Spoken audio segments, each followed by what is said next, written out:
Replicon Radio is brought to you in part by Lex, the Hexmaster, and the Shadow Army. Yeah. What up, y'all? We are back. We are live. We are Replicon. That is us. Shout out again to the sponsor, Lex, the Hexmaster, Shadow Army in the building. Rude. We can hear them. They cannot. You do not need to transfer the music. We got Doritos over there. Oh, my bad. Totitos. Cheetos. What you doing over there? Totitos. Anyway, man, we are back. We're back up on YouTube as well, so make sure you guys over there in YouTube land are sharing out the link. Let the people know. Make sure your mother is informed and everybody else knows what's going on, because we have a guest. Everybody fucking knows. Are you guys ready? Everybody knows the guest? Yes. We have a special guest. If they don't know, then they should tune in earlier. Let's get them on the line. Everybody out there in internet land, underground land, Replicon land, give it up for our friend, our homie, our brother, Frodo the Ghost. Hello, sir. Hey, kids! Hello, sir. How are them chips? Krusty the Clown. Oh, I'm good. What's going on with you guys, What's huh? up, brother? How are you? What do we got on the plate for today? I am wonderful. I have had a great day. I had a awesome filling meal earlier. I'm nice and full. I've got some nice crispy marijuana in my possession that I am smoking on. So I'm having a good night. It sounds like you're getting ready for a nap, not Replicon Radio. No, man, hell no. I got my belly full. I got a bunch of weed. Like, I'm just gonna fucking snug up. I'm snug up with my cuddly dino friends. I'm gonna watch The Call. I'm going to bed. Right? I thought we was doing the pillow talk hour. I mean, There we go. Rue, what's your? I'm going 9-9. That's your. I think we need a What up, different y'all? backtrack for that. No. What up, y'all? Yeah. Welcome to Replicon Radio. You're tuned in live with my man Frodo the Ghost. Welcome to Replicon Radio, the panty dropper. Hell yeah, bro. Thank you, Ready to man. get moist? How long's it been? How long's it been since the last time I was here? 5 years. I will look it since up. you were on the program, holy shit! I'll see if I have it in my notes. I mean, 4 years. I was gonna say 4 technically, years. if we're being technical, Yeah, probably that's 4 been a years. But in reality, I would probably just say never. Right. He doesn't like to think about No. things. Yeah, You've never been on this version of Replicon Radio. Yeah, no offense to you. No, I said I have not. You are correct. For the first time ever. Yeah, no offense to you by any means.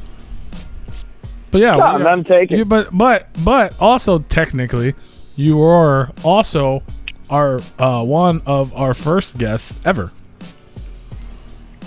There was like 6 or 7 of you, but it was the first time we ever had guests on Replicon Radio. Was for the Juggalo weigh-in. For when all you guys were competing to open for Big Ballas. And that was a big old ball of fun. Do you remember That was that? a big old fucking turd is what it was.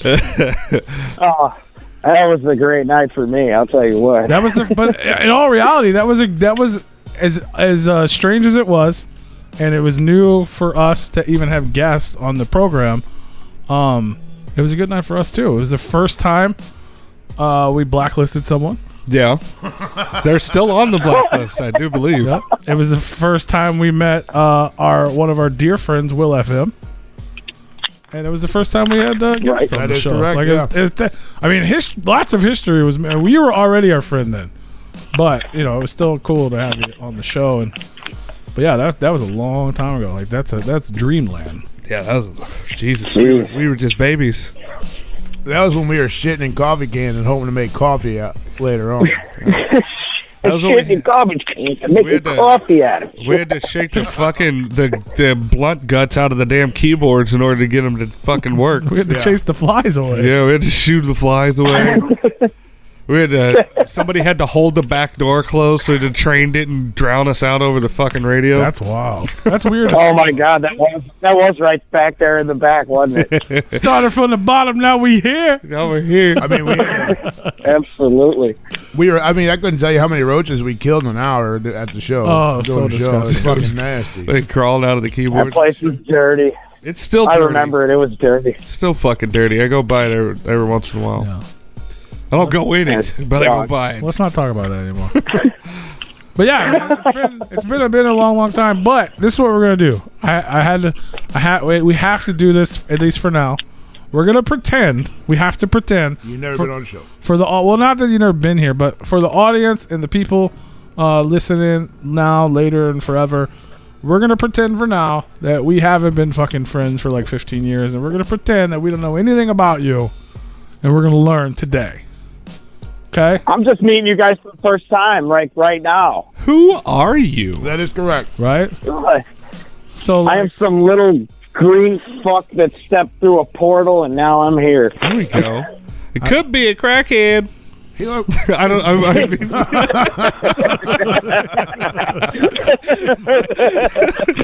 it could be a crackhead. It's not wrong. It's not wrong. My name's Louis. I got this leprechaun flute from my grandpa. His name is Louis the Gremlin. Louis the Gremlin. Oh, shit. I don't even know how to do this. 10 seconds in, we're off the rails. We're supposed Already. to be. Yeah. That's why I'm trying to pretend, but it's so hard to. You can't pretend. You can't pretend. Well, we Sorry, Louis fucked it all up. I did. All right, Lewis.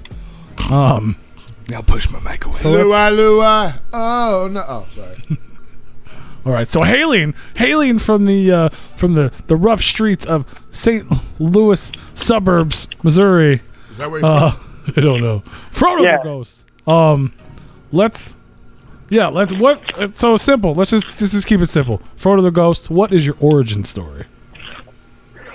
My origin story, I found myself stepping through a portal into suburban St. Louis, and it was such a strange new world, and then the portal closed behind me, and now I can't get back. Now I'm just a little wild fuck that, insatiable hunger for energy.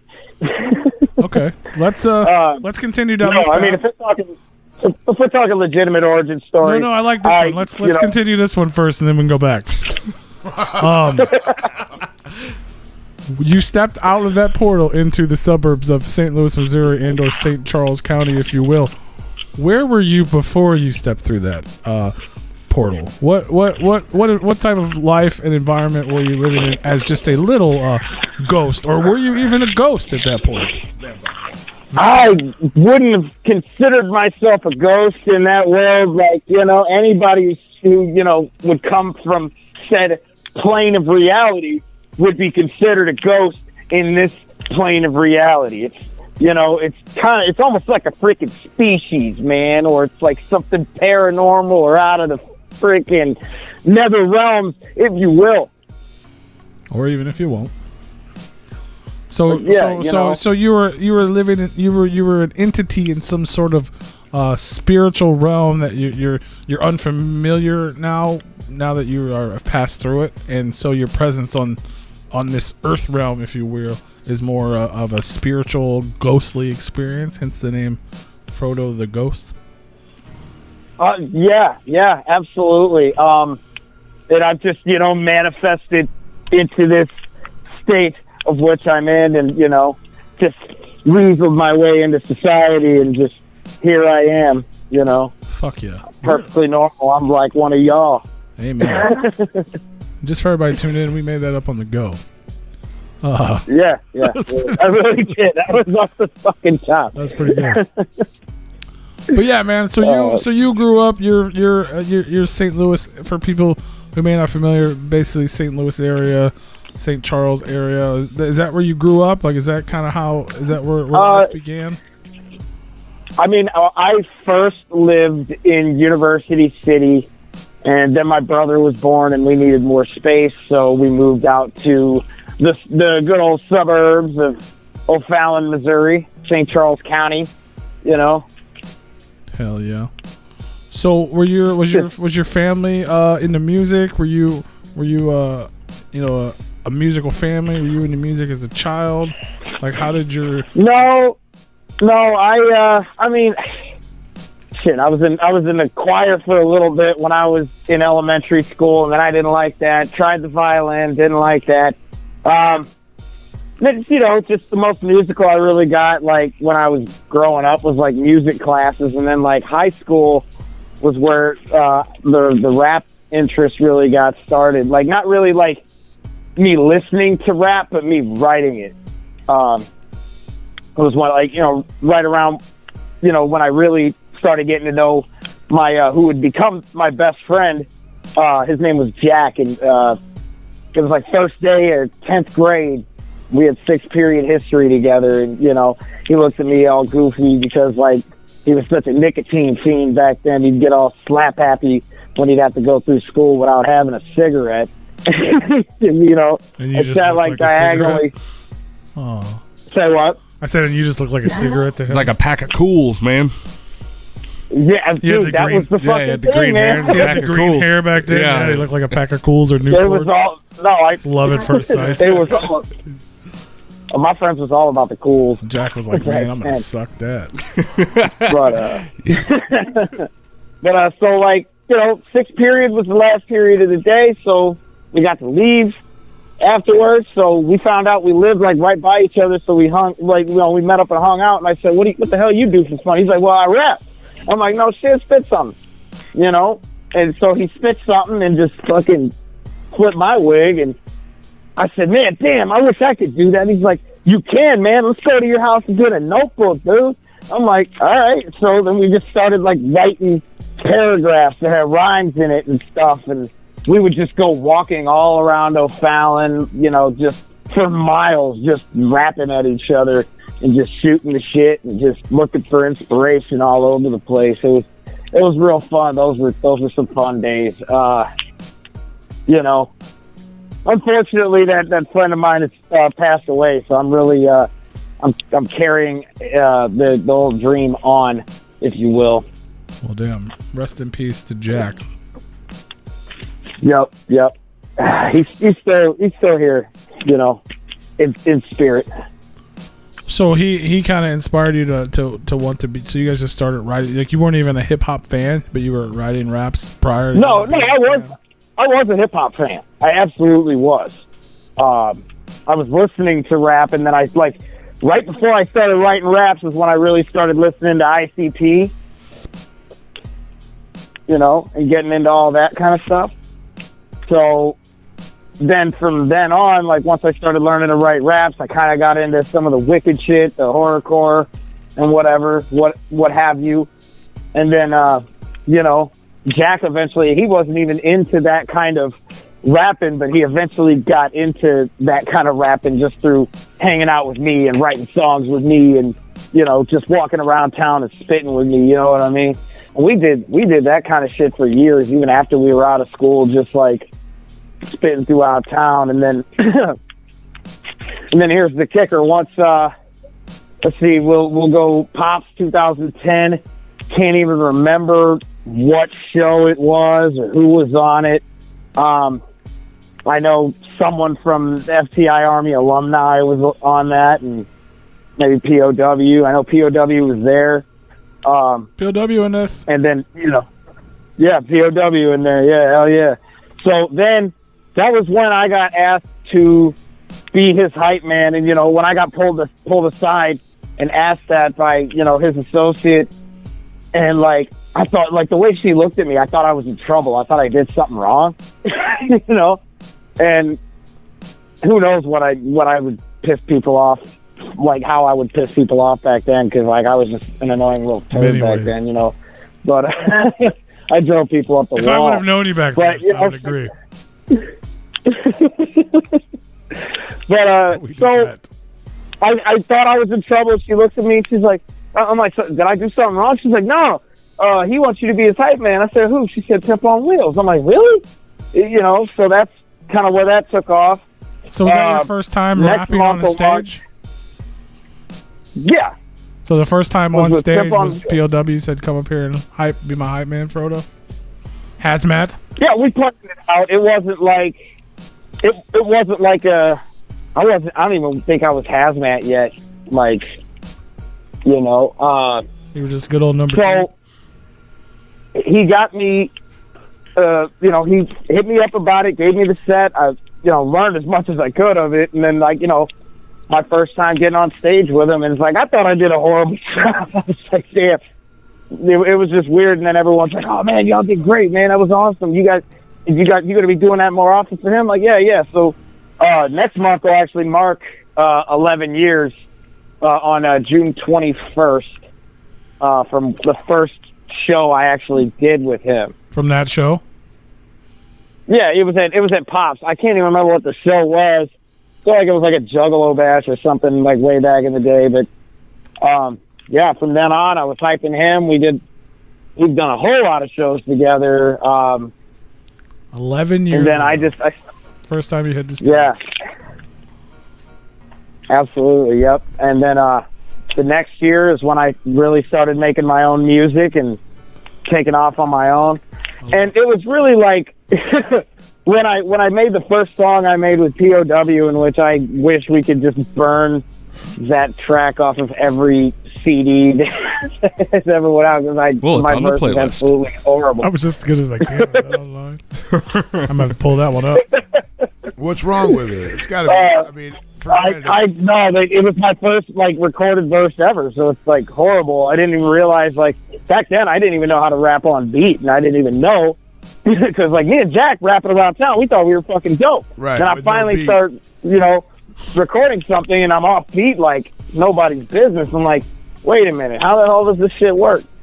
So I had a lot of people, in the scene kind of be able to coach me through that. And then there was, they couldn't do it for me. It's I had to take what they said and then apply it, and then really still have to teach myself how to do all that shit. Well, we're probably going to hear it tonight. Yeah. Oh, yeah. Oh, we don't have it on the playlist. Torture him with that, huh? We don't have it. It wasn't on Spotify, so it didn't make the list. But yeah, so that's crazy. So back it up a little bit on that though, man. How? So you're just a kid going to school, rapping with your buddy with no intentions of being a rapper. How did you even meet people like POW? How did you? You know what I mean? How are you even in the scene enough to where people would even suggest, come be my hype man or come rap with me? You're not a rapper. Well, I started going to concerts. My first show ever that I went to was Halloween in 2007 at Pops. And that was, whole experience. I painted my face. I got the whole Fago shower deal. I was sticky. I was wet going home. It was It was a fun night. And later on, I started after high school and stuff. I started going to more shows. Met a friend at the mall who was advertising for Cold Case and Nut and Ice and Strategy as well. And then he was always the one slanging tickets. So that's where me and my friends were getting tickets for the longest time to go to some of these gigs. And then I would just mingle with people just around the area, and at Pops at all these shows. Because Pops was really the only place I was going for any shows until I expanded a little bit more. For sure. And then I would just meet people and rap with people, out back of Pops in the smoking section. Shout out to them motherfuckers for example, J-Rod.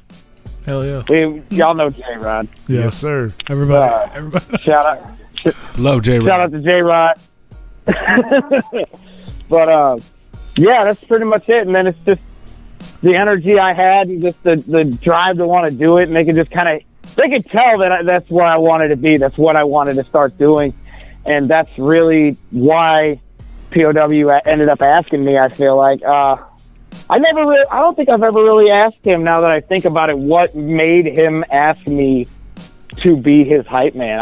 I can't honestly say that I've ever... He probably just liked you. ...gotten reason. Now, yeah, maybe. You guys were probably sitting out in the smoking area at Pops, and you probably started rapping a little bit to him. He's like, damn, that motherfucker be my hype man for a minute. Right. POW, he likes to not to negate your first experience on stage, but he likes to bring his homies up. You know what I mean? He Like does.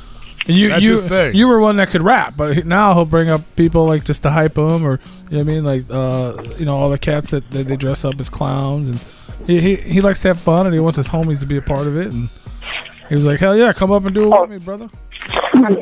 He likes putting on a whole show, a whole presentation. He likes gifting people with condoms, promoting safe sexual intercourse, throwing out cigarillos, like Swisher Sweets, I believe, or just whatever the fuck he got from the gas station before he got there. Right. So anyone could roll up their, sweet marijuana, Crowd if you will. surfing in his wheelchair. Yeah, absolutely. Oh, yeah, that was man, I'm trying to remember that show, but that was like, it doesn't even matter who we were all opening for. That was the kicker of the whole show. Like, that stole the show. Fuck yeah. That stole the whole show. That was the coolest shit the whole fucking night. Shout out to motherfucking Rush all day, man. If you guys are out there and you're not familiar with POW, yeah, shout out to Pimp on Wheels. On Wheels, that's right. Go My check brother him out. from another mother. Love it. I'm not even gonna lie, dude. I had a dream the other night. He was walking. I swear. That's because you've been watching all his workout videos. I had a Facebook. Workout. No, man. I had this crazy dream that he was walking and talking, and we was at Pops, and He really. I was talk. just like, what? he was like, I was like, holy shit, man, you're walking. He like, And then where I you woke been, up. bro? I've been walking. Where you at? Right. Oh, yeah, I know, dude. That's exactly what he said. And I'm like, it was fucking weird, man. That's dope. Hell yeah. Fuck yeah. That's sick though. So you're just you get into the Juggalo music, the underground music. You're buying tickets off Strategy and Cold Case. When did you So eventually, for anyone that doesn't know, their movement was the FTI Army, and that's what they were. That was like a clique of local artists all kind of band together to try to help each other out and shit. So how did you kind of get I feel like from my aspect, your kind of beginnings was with those guys. That's kind of where I wouldn't leave them alone. I can see that. Legitimately, dude. I used to drive some of those guys up the fucking wall. For real. And that's the one thing a lot of people I've met all through the course of my life is I might annoy the fuck out of you when I meet you, but I tend to grow on them, Like a leech. Yeah. Yeah, like a fucking leech. Now those guys are some of my, my best homies, man. I love all those guys, man. 100%. All my brothers. So you leached yourself on into the FTI Army. What can you tell us about that? Like that, what, and like in your own words, like what is that? That was kind of like that was like the beginning of it. So what was that for you? Really just any other, like the same way I've gotten my foot in a lot of other doors is I kind of did some like roadie work at shows. It's like, all right, let me help you guys load in, load out. What do you guys need? Just some of that shit, helping them sell tickets and promote, and that's also just more or less how I would meet more people who I would want to hear like my music. And like, I saw them. I'm like, these are the guys that are on. These are the guys that like I love their fucking music. I love their image. I love everything about that whole movement. And it was just awesome. And I stuck around. I met Strategy long before I ever met Cold Case and Nice. And I was still in high school when I met Strategy. And when I met Strategy, I didn't talk to him about rapping with him. I talked to him about skateboarding with him. That's because that was where my head was at back then. But eventually, I started rapping more, and I would talk to him about it. And then he would introduce me to who now is my producer, engineer, videographer, all that. The man behind the curtain, the one who produced Crazy Not Crazy, mixed and mastered it. We're not there yet. Not there yet. But we'll get there. We'll get there. Get out of yourself, Mr. But he's a big driving force of who Frodo the Ghost is and what y'all hear of Frodo the Ghost now. And it's really, I got into FTI Army after they just, they brought Peasy in, and then they looked at me, and Matt looked at me, and he's like, "Well, shit, man, you're pretty much already like." They were already pretty much saying it. You're pretty much already in the crew. Then you won't leave. Then we made it official. You won't leave. Yeah, we might as well make it official. So at this point, but you did the hype man set. Were you were you actually a rapper now? Like were you making music? Were you doing things? Were you hazmat?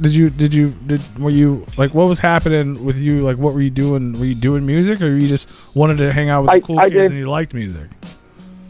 I was doing music, and I was trying to make my way, because like I wasn't necessarily considered part of FTI Army yet. I was still around them all the time, but then I linked up with some other guys like my homie AZ the Fallen, who back then he went by the name Cash Reap. Yep. This was around those times. Like I started going by Hazmat when I was rolling with POW. It was just a cool name that was pitched to me, and then eventually I just kind of like, man, I feel like I'm seeing Hazmats pop up all over the place, and everyone already knew me as Frodo like since high school, so it's like really, I just started to embrace that, and But originally you were going by Hazmat. Frodo was like your nickname. Hazmat was your rap name, and it just kind of Eventually, I would combine the two and call myself Hazmat FTG, and just run with that. It was the whole crew was the Trilitary crew that after I linked up with Beast Mode, and I know you remember. Well, never mind. We'll talk about that later. I linked up with Beast Mode. I got invited to do some shows out of town, and Beast Mode had been talking about, crewing up and doing some shit together, and, getting some shit done. And I said, all right, well, I just got invited to do this. You want to roll with? And he's like, yeah. So he packed a bag. We got in the car and we took off. We did, after doing the show in St. Louis, when I got the invite, and we went and did a show in Springfield, and then we had a day off, and then we did a show in Lee Summit. We did. And, I was there. We went on a tour together. You were there. You definitely were there. We partied. I was confused for a second. I got the Boondocks one. Yeah, Boondocks, Cousin Cletus. Yeah, that was that whole Boondocks run. When was that? Like we've never. I was there, but when the fuck was that? 2012. We're far enough into the story. We don't have to pretend we don't know each other anymore. I know. That's why I was like not naming the run, or like, no. Yeah, I was trying to play it off like you weren't there, but you were. So from then on, me and Beast Mode we were a team. We set it all up. And then we brought in AZ the Fallen, who was Cash Reap back then, and then we brought Proven Effective in, who like I met through Cash Reap, because they were Cash Reap's homies. Now they were our homies. And then that just kind of it did its thing. We did a whole bunch of shows and stuff all over Missouri for sure. We did shit, man. There's a lot. It just all runs together. But then we had a podcast together actually. The Ill Life Radio is what it was. We did that for about a whole year, and then you and Beast Mode? I got the invite. Yeah, me and Beast Mode and AZ the Fallen and I swear to God, I didn't Sawblade. Where can I still listen to this? Is this still available? Oh man, it might be still available on Spreaker. How did I know you guys did that? How did we not know you did that? Did you know they did this, Rue? This was like 2013 into 2014. I didn't know you guys did that at all.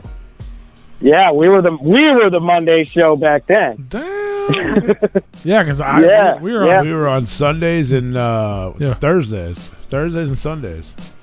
We ended up going with fucking. We were at Riverfront. We were 3 days a week. Yeah. Well, one of them was the punk rock show, but it was still our show. Right.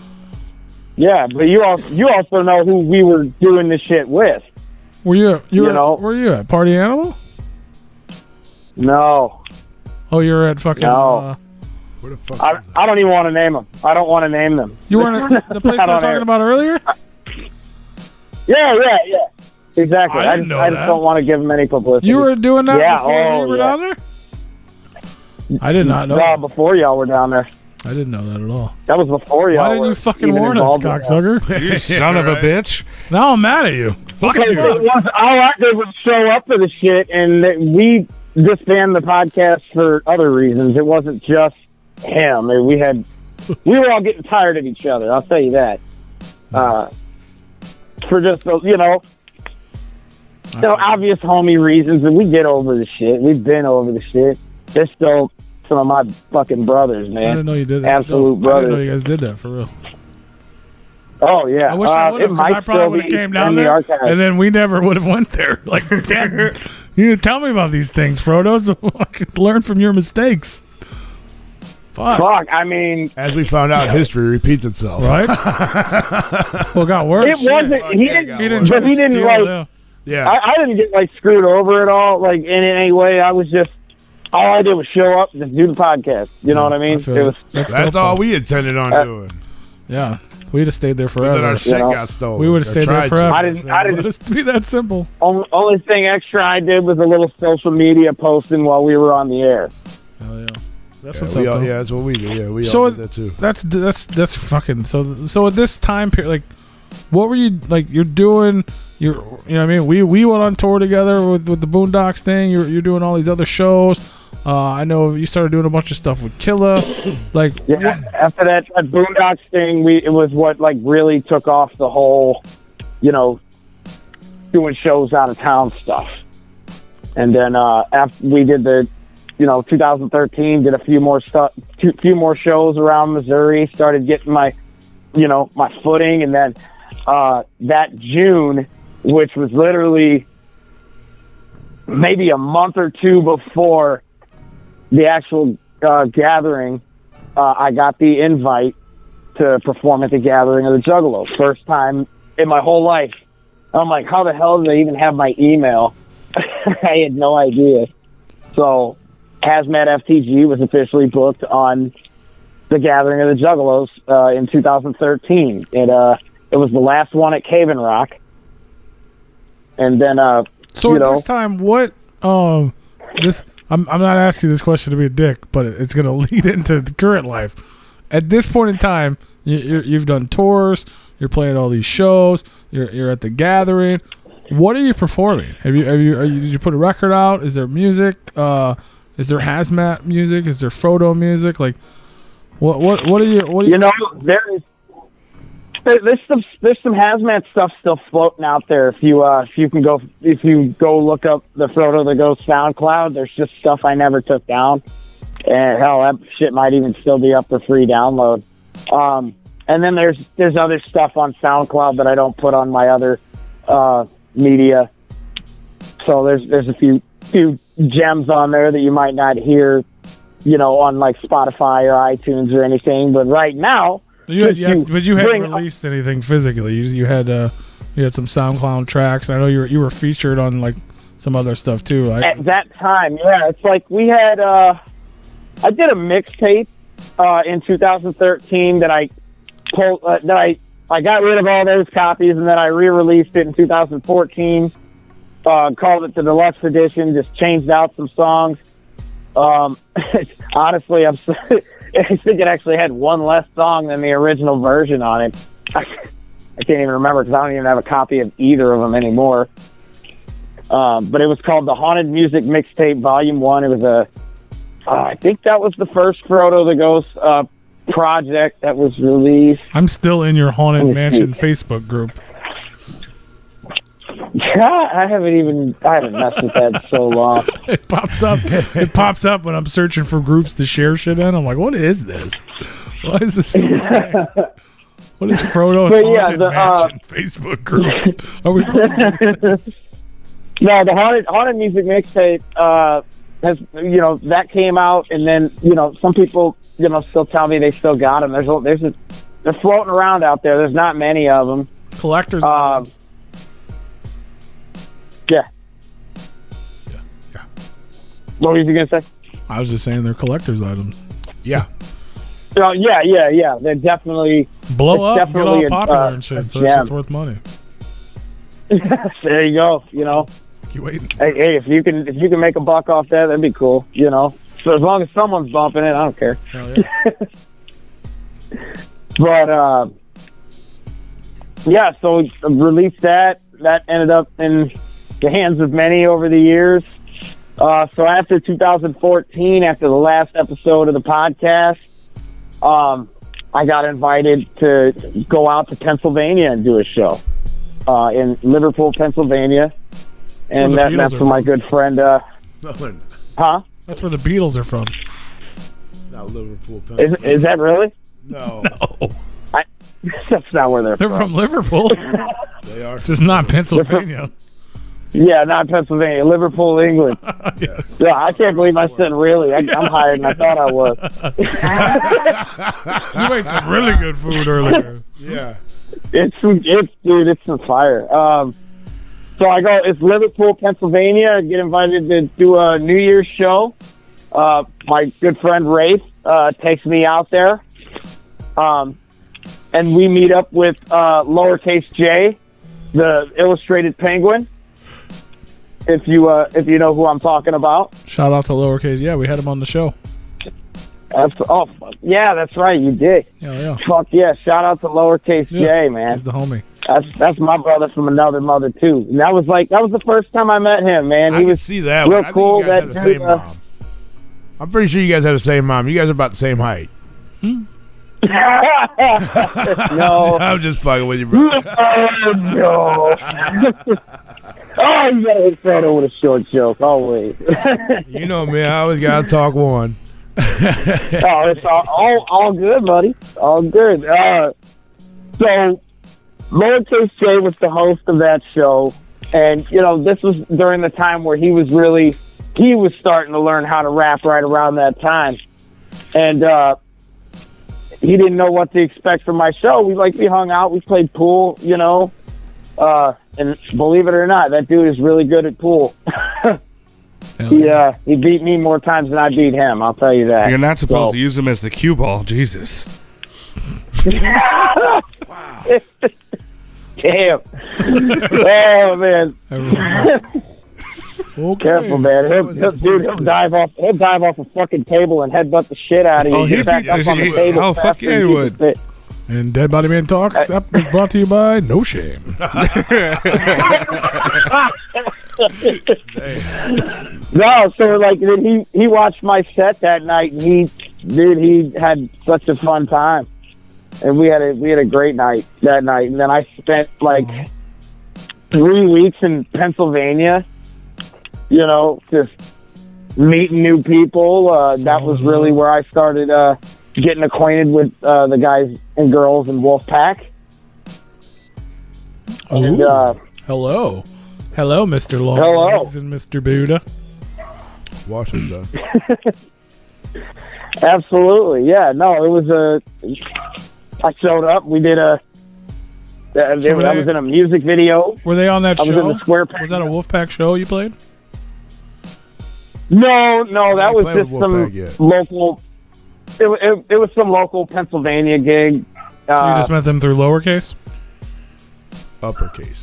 I met them through Rafe, the guy who drove me out there. Okay. And then we're driving back from Pennsylvania. Rafe's bringing me home, and he talked to me about joining the band, and I, one thing led to another, and did that. That was 2015. Then the first show we did together was in Providence, Rhode Island. That was the first show I did with Wolfpack, and it was the Twisted Mystery Show. Dope. Which was the first show that they did Most tasteless. They performed Most Tasteless from top to bottom. Fuck yeah. I remember it was, and that was one of the wildest shows I've ever played in my life. It was a blast, I'll tell you that. But so we get out on stage, and y'all know how big Legs is, right? I know how he likes to push you. He's a not giant artistically, compared to me. physically. He likes to physically push you. Yeah, he likes to push you off the stage. We've seen that. Well, I mean, this is what he did when we got out there. He grabs me by the back of my pants, right by my belt, right, and he bowling throws me into a stage dive. Now, this is a sold-out crowd. He sure did. This is one of those sink or swim moments. Like, okay, they're either going to catch me or I'm really getting hurt. You know, and they caught me. And that was the last time we saw Frodo.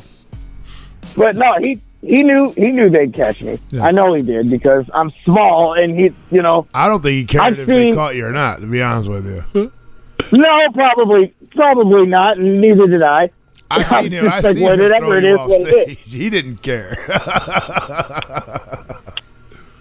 I mean, dude, I just really wish someone would have got a photo of my face when he like grabbed the back of my pants like before he threw me, because I know the look on my face would have been fucking priceless. sure. And then, you know, and I know I thank him for throwing me like that, because then I stage dove 2 more times.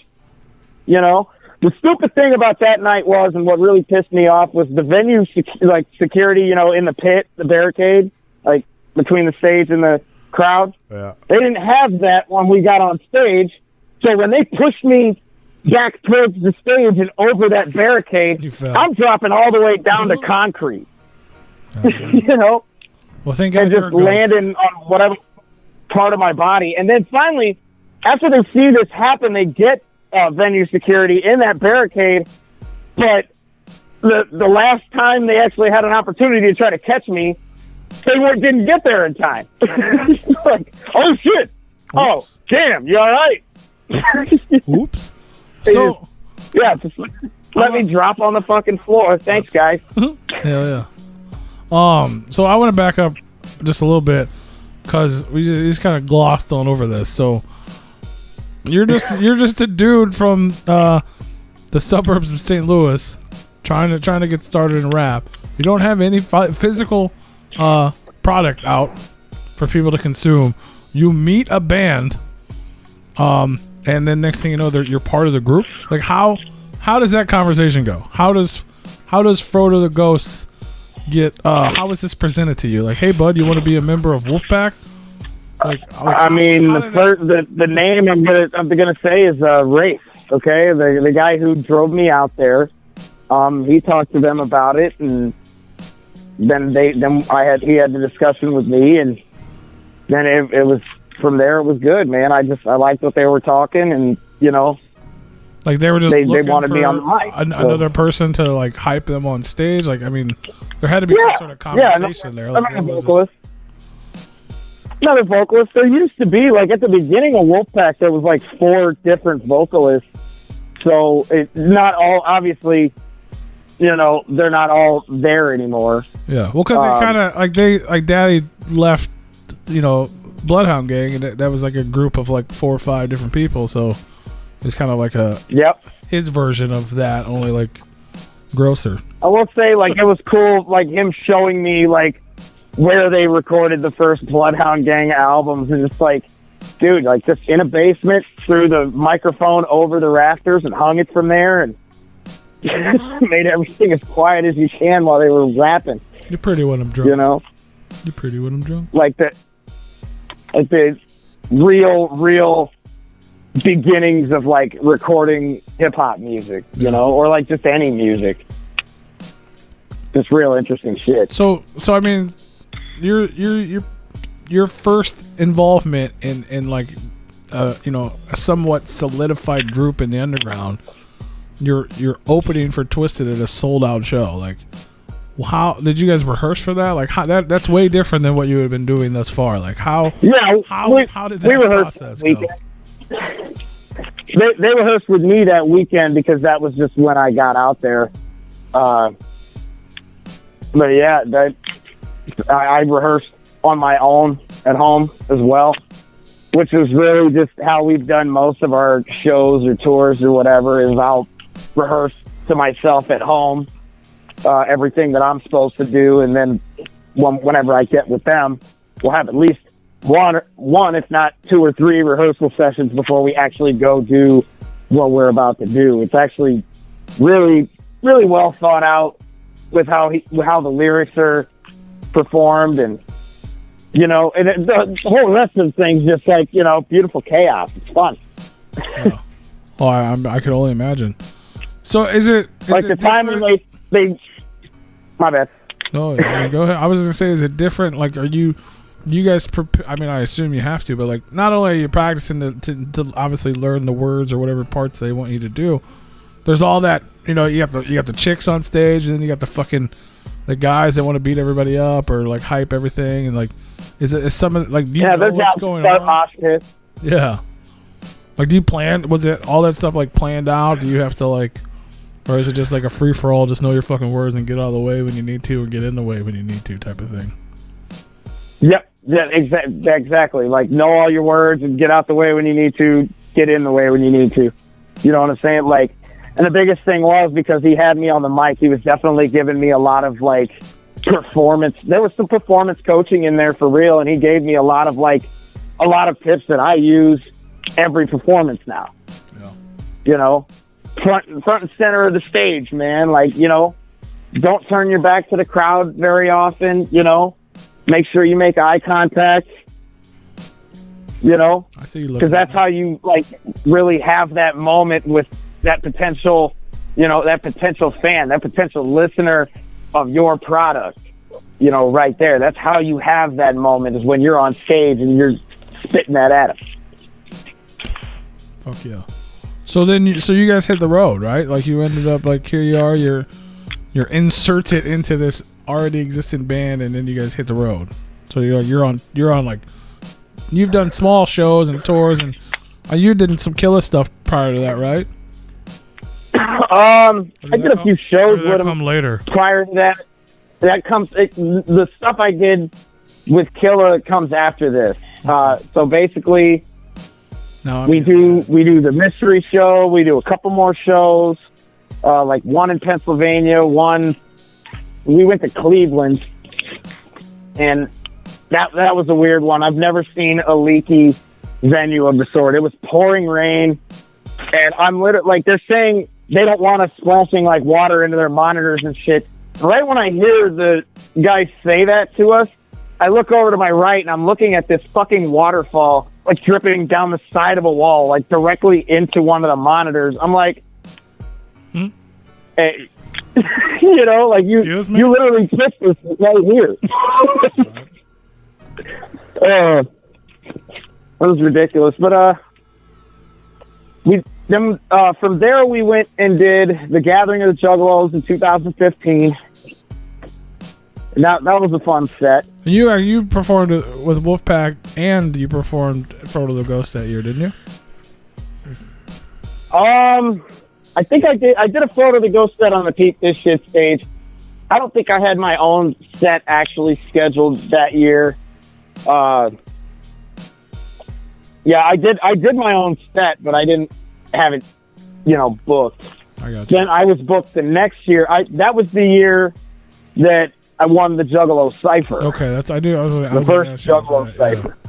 Yeah. Yep, and that was when the last time all 8 of us, the only time all 8 of us were ever in the same place.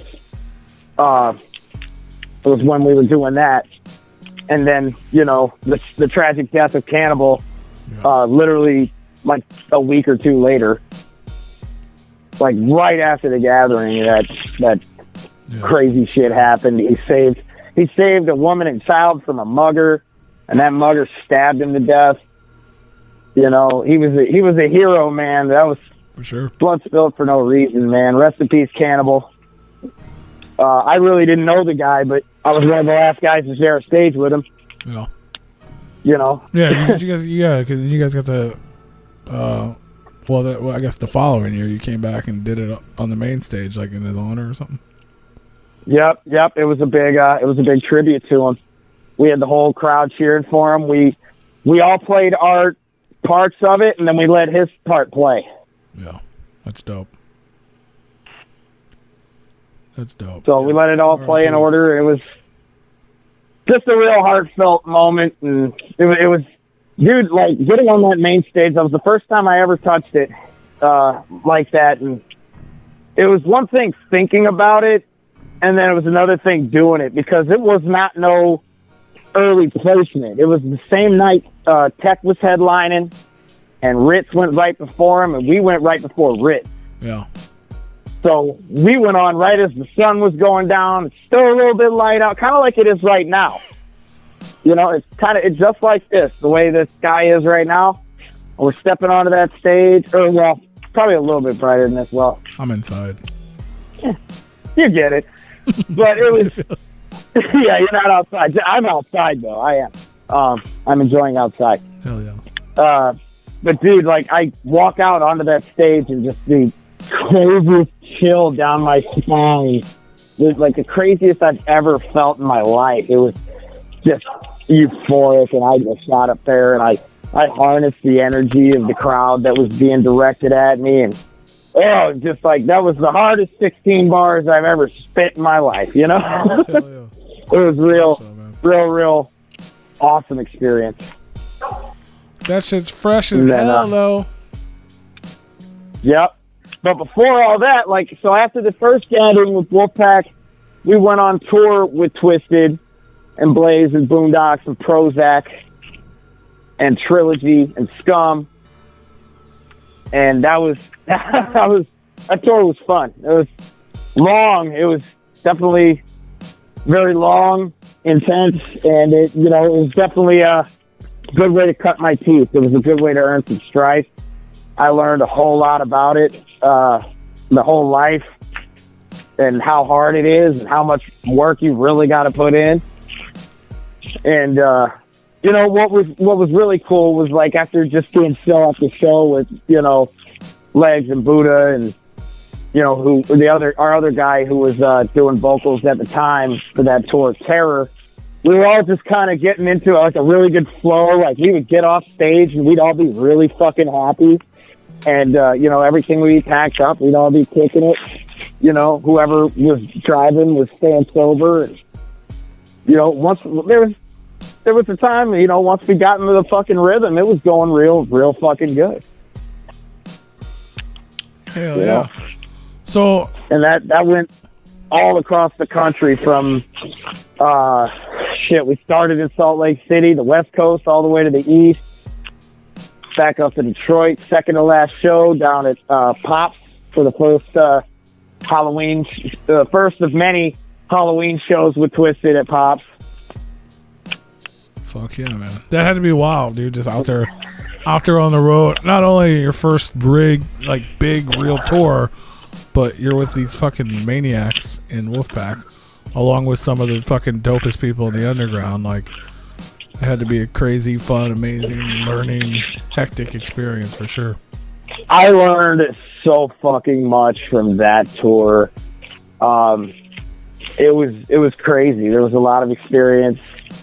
There was a lot of good experience, man. And then there was that West Chicago show that Twisted didn't even get to play because someone kept pulling the fire alarm. Oh, I remember that. Like they pulled the fire alarm during the meet and greet. And then the fire department told them if it happens again, the show's getting shut down. So it happened again during Blaze's set. And Twisted didn't play that night because of it. Crazy. So, and that's a giant find to that venue, too. Oh, I'm sure. So, at this point, are you officially a member of Wolfpack? Like, are you you're a real member of Wolfpack? They're like, let's go to the studio, let's make an album, I haven't made any music with them yet, and since all this pandemic stuff, everything's kind of slowed down. Everyone's had a lot of different life changes. Not going to put anyone's business out there, but just everyone's just kind of getting their footing again. You know what I mean? Daddy Longlegs I don't know. Found the Lord. No, he called the cops. I'm sorry, what? Oh, I said Daddy Longlegs found the Lord. He's just dealing with life right now, honestly. He's just got his shit that he's dealing with. That's my homie. I still talk to him. I check on him. I get advice from him. We have a lot of long, good talks, man. He's still a good guy on that.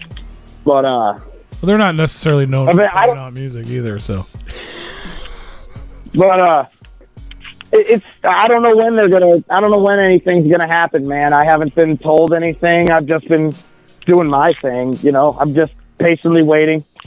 For sure. You know, but I for mean, them was to that say, hey, was that something you guys ever taught? Was that like a conversation you guys had? Like, was there? You know what I mean, was it like you're part of the group or you're part of the touring act? Like, was there a conversation with that? Like, are we gonna? It wasn't really.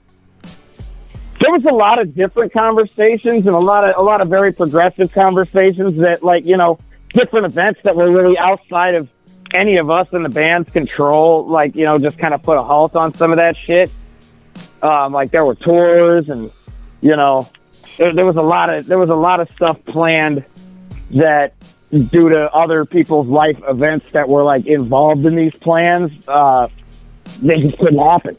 Yeah. It's just all a matter of, like, you know, life happens. For sure. You know, and there was about to be a lot of different progression, and then, you know, after the Welcome to the Underground tour, I just decided to go and put a little bit more focus on my own stuff and see what I could do. You know, so I didn't leave Wolfpack, but, you know, I just went and started continuing to do my own thing.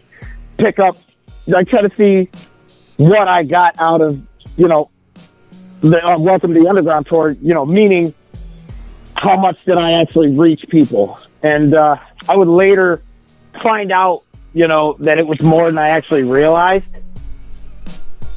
Because, you know, really I was just a hype man. Yeah. And they were giving me, like, there's a couple songs that they play that still had 3 MCs on it.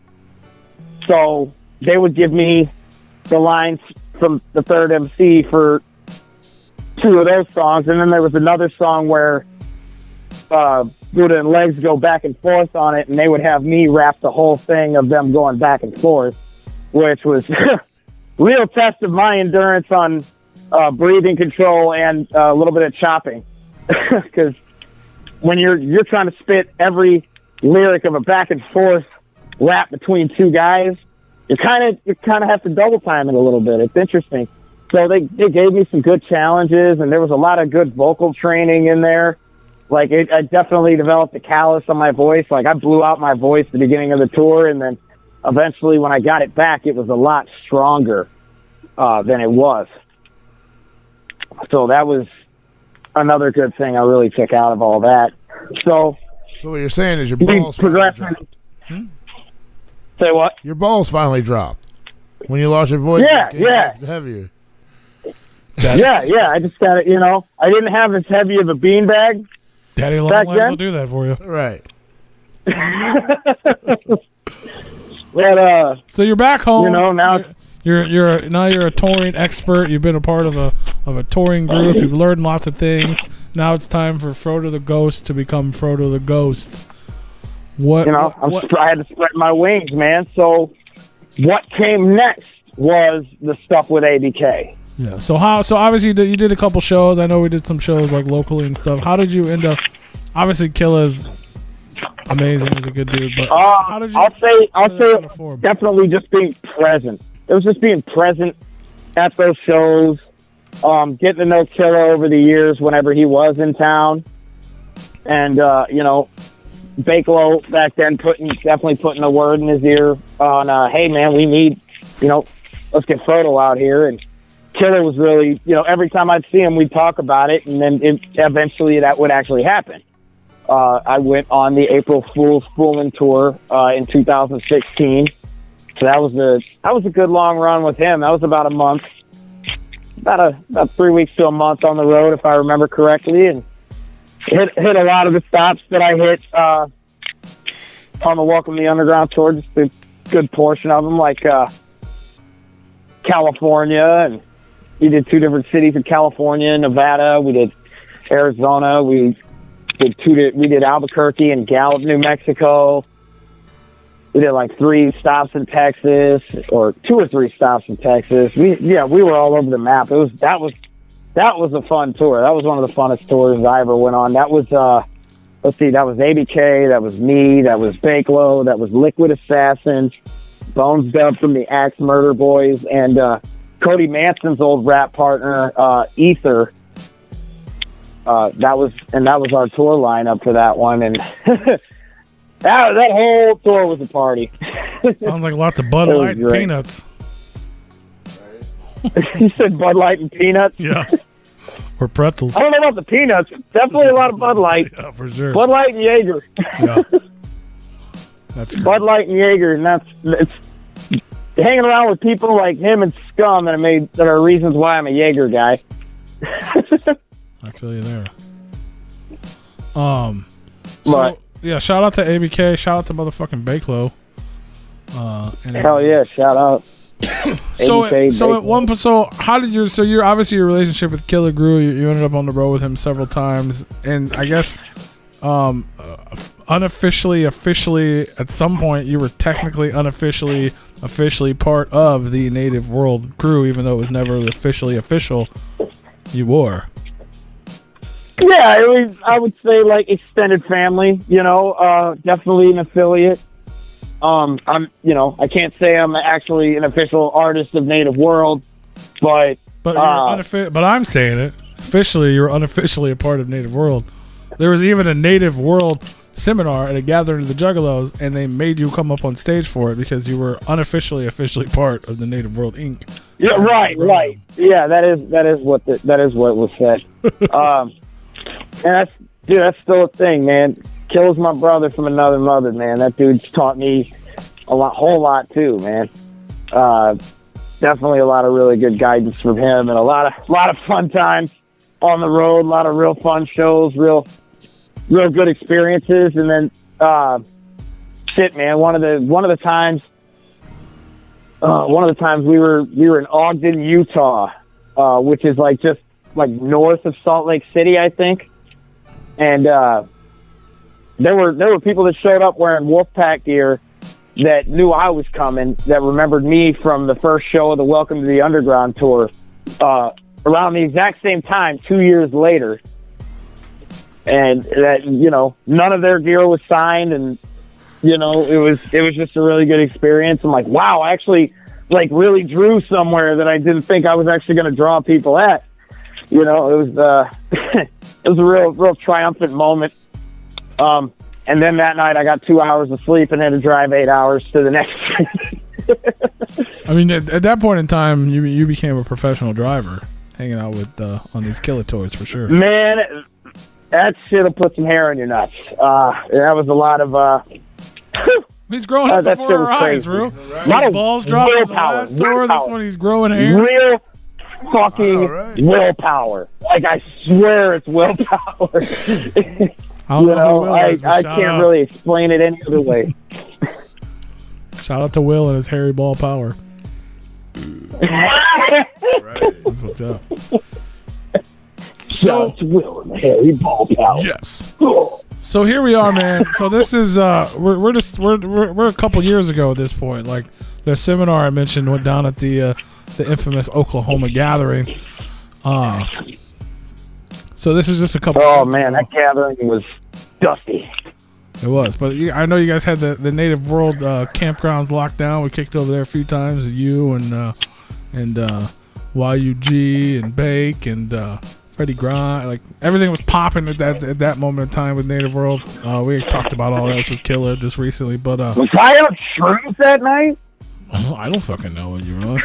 Of course you were. You remember that Frodo you mentioned earlier that everybody used to talk about? Yeah, you were that guy. But what's going on in the world of? So here we are in this point, man. Where you're a touring artist as a solo artist. You're part of a big touring act in the underground with Wolfpack. You're officially part of Native World with Anybody Killer. You're on the road. You're doing these things. Like, what's going on in the mind of Frodo the Ghost? Like, what you know what I mean? Like, you wanted to do your thing. Like, what's going on? What's your game plan? Are you working on music? You getting ready to release a record? Like, I'm working. I dropped a record last year during the pandemic. The Crazy Not Crazy album. I'm working on a few singles, and I'm about to lay down another collaboration that someone hit me up about. I'm not gonna drop that quite yet. I'm not gonna drop that on here. I can't. That's not. You for me forgot to say, give him the but, disclaimer, Rue. Oh, I did, didn't I? Yeah, you can give The it to him now. disclaimer. The We disclaimer. had a disclaimer before the show started, and we forgot to give it to you. Yeah, we can't talk about that. We can give it. Yeah. Rue says if you say we can't talk about that, it's We're at over. hang up, yeah. We're hanging up. So the first time you say I can't talk about that, we're hanging up the phone. Show's up. Oh, okay. You almost just did it. And I was like, oh shit, we forgot to tell him. Yeah. We can't make you abide by the rules if we don't tell you the rules. Right. So now the rules. Oh, okay. Well, let's talk about that. Let's back up. Let's talk about the album, man. He said he can't talk about it. We can talk about the album. The album's already out. I can talk about the album. The album is out. So All right, The let's album's talk out. about I got So 27 music years in the videos for making, in the pandemic, Frodo the Ghost's debut album, Crazy, Not Crazy, finally drops. on 4/20/4/20. Tell me about the process. Why did it take 2,700 years for you to drop your debut record, and what made you decide that this is finally the time and these are finally the songs? Fuck, man. Some of those beats I've had since fucking the Breaking Point beat I had since 2011, and that was originally going to be a different song with Nothing Nice on it, but then, changed it up and did it a little differently, and that's why it is what it is. And I like it the way it is now. But it took a long time because there was just a lot of different aspects of life. Part of that process, I was working on this album before I even joined Wolfpack. And I didn't even know that's what I was going to call it by the time we got to this point of actually releasing it. And, we kind of got a little bit more of a Kickstarter in 2018, 2019, where we just really got on working on it, and then we finished it up at the beginning of 2020 because we just wanted it fucking done. And I'm happy with the product that was put out. I like the feedback that I've gotten. It's all been really great. It's not gonna be everybody's cup of tea, So with the album, would you say proud of it's?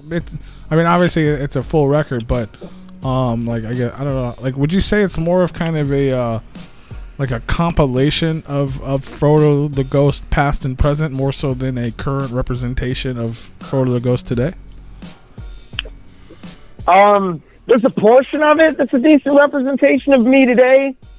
But, I mean, I can't say I haven't stepped up my game a little bit since dropping that. It's been a whole year. Well, like you said, some of it's pretty old. Are the process. Yeah. Some of the beats and maybe even some of the raps have been things you. Yeah, I mean the first one's always has that older stuff on it, so that doesn't necessarily mean you haven't, grown or changed since that.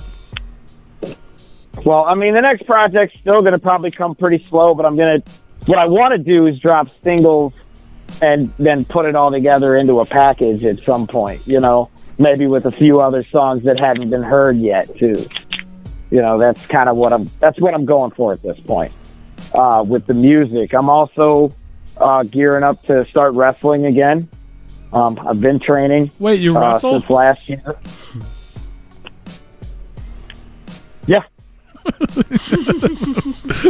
Yeah, that was the best. We've That been was the talking- best answer ever. We've been talking for an hour and a half and no mention of wrestling until now. All right. No mention of wrestling. I mean, wrestling's been all over the board with my music career, but I yeah, know you just, wrestle, but the people listening may not know you wrestle. Are you well, a real y'all can wrestler? find out May 22nd in Glen Carbon. Oh, okay. Let me look at this damn flyer. You're making where your the hell return this to the venue wrestling is. ring? I thought you were an injured soul. Oh, I am fully cleared for competition. Oh. Fully. I am good. This is going down in Glen Carbon, Illinois. At the Sports Academy, 101 The Game Drive in Glen Carbon, Illinois, 62034. Let's see, what else does it say? Who's going to be there? Tickets are $10. Tickets are $10 in advance, $12 at the door. Kids 5 to 12 are $5. Kids 5 and under get in free. Who's going to be there? We got Sounds like a the main Pablo event. show. The main event is going to be super crazy, versus Ricky Cruz in a teacher versus student match.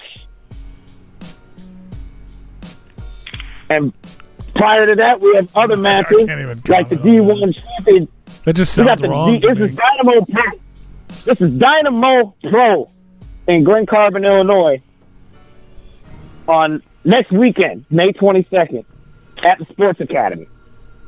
Ricky Cruz goes one-on-one with his teacher, Super Crazy. And then for the D1 championship, man, I don't know who that is in that match. If you're into that, I'm not gonna lie. you're into teacher versus male student live action, head on out to Glen Carbon. You know, Those aren't the kind of that's not in my search history, but have at it. well, come out and see it.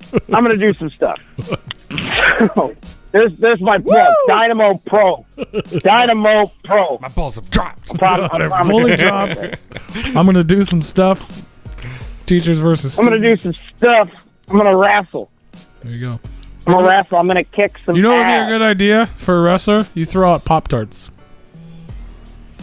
It's not a bad. That's actually not a bad idea. Oh, But yeah, shit. man, crazy, not crazy. It's out now, currently. Everyone can listen to it. We're gonna play some later. But you got tons of others. Like as terrible as it is that, like, you've been around for this long, and we got one record. If people look, you're all over the place. I know you got a ton of stuff with like Nothing Nice. You guys have done a ton of things together. You're out there. From shows to collabs. Yeah. We got like 3 songs together, I think, off the top of my head. God, I feel like you guys have like 8 albums together at this point. Shit, man. We should, dude. We fucking should, man. Shout out to motherfucking Nothing Nice. Shout out to Nothing Nice. The man, the myth, the legend. But, anyway, yeah, Crazy Not Crazy, available on all digital platforms. And I'm currently waiting for a box, a package, a parcel. Mystery box. Ooh, I'll take What's in the box? What's in the box? Well, you already sold P. the mystery box. I'll take 2. He heard box. He's like, I'm fucking in. Don't need to know what's in it. I'm fucking in. What's the value? The first hard copies of Crazy Not Crazy were supposed to be here a few hours ago. Uh-oh.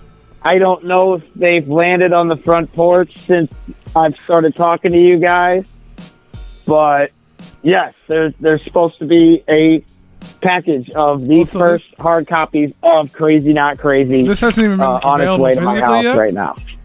I didn't know. No, it is not out physically. I mean, because I dropped it during the pandemic, so I felt like, all right, let's just drop this digitally because no one's wanting to go near each other like at the given time, you know. I'll go near you. I held it off, and I feel like now that we're at this point, it's a good time. So what you're saying since everything's is, opening back up. for the first time ever, Frodo the Ghost debut album, Crazy Not Crazy, will be available most likely as a collector's item in the future because we don't know how many times this will be reprinted. And you can purchase them in person this Friday? Yes. This Friday. This motherfucking Friday. May 14th? Yes, May 14th at Pops with 8 p.m. Replicon Radio as your motherfucking official host of the We're going to do this whole Brody interview again 30, live 30. on stage. This is the show. This is exactly. You are getting a preview of the exact show. I'm just teasing you about all these other performers. This is the show. I don't want to be up there that long. No, could you imagine?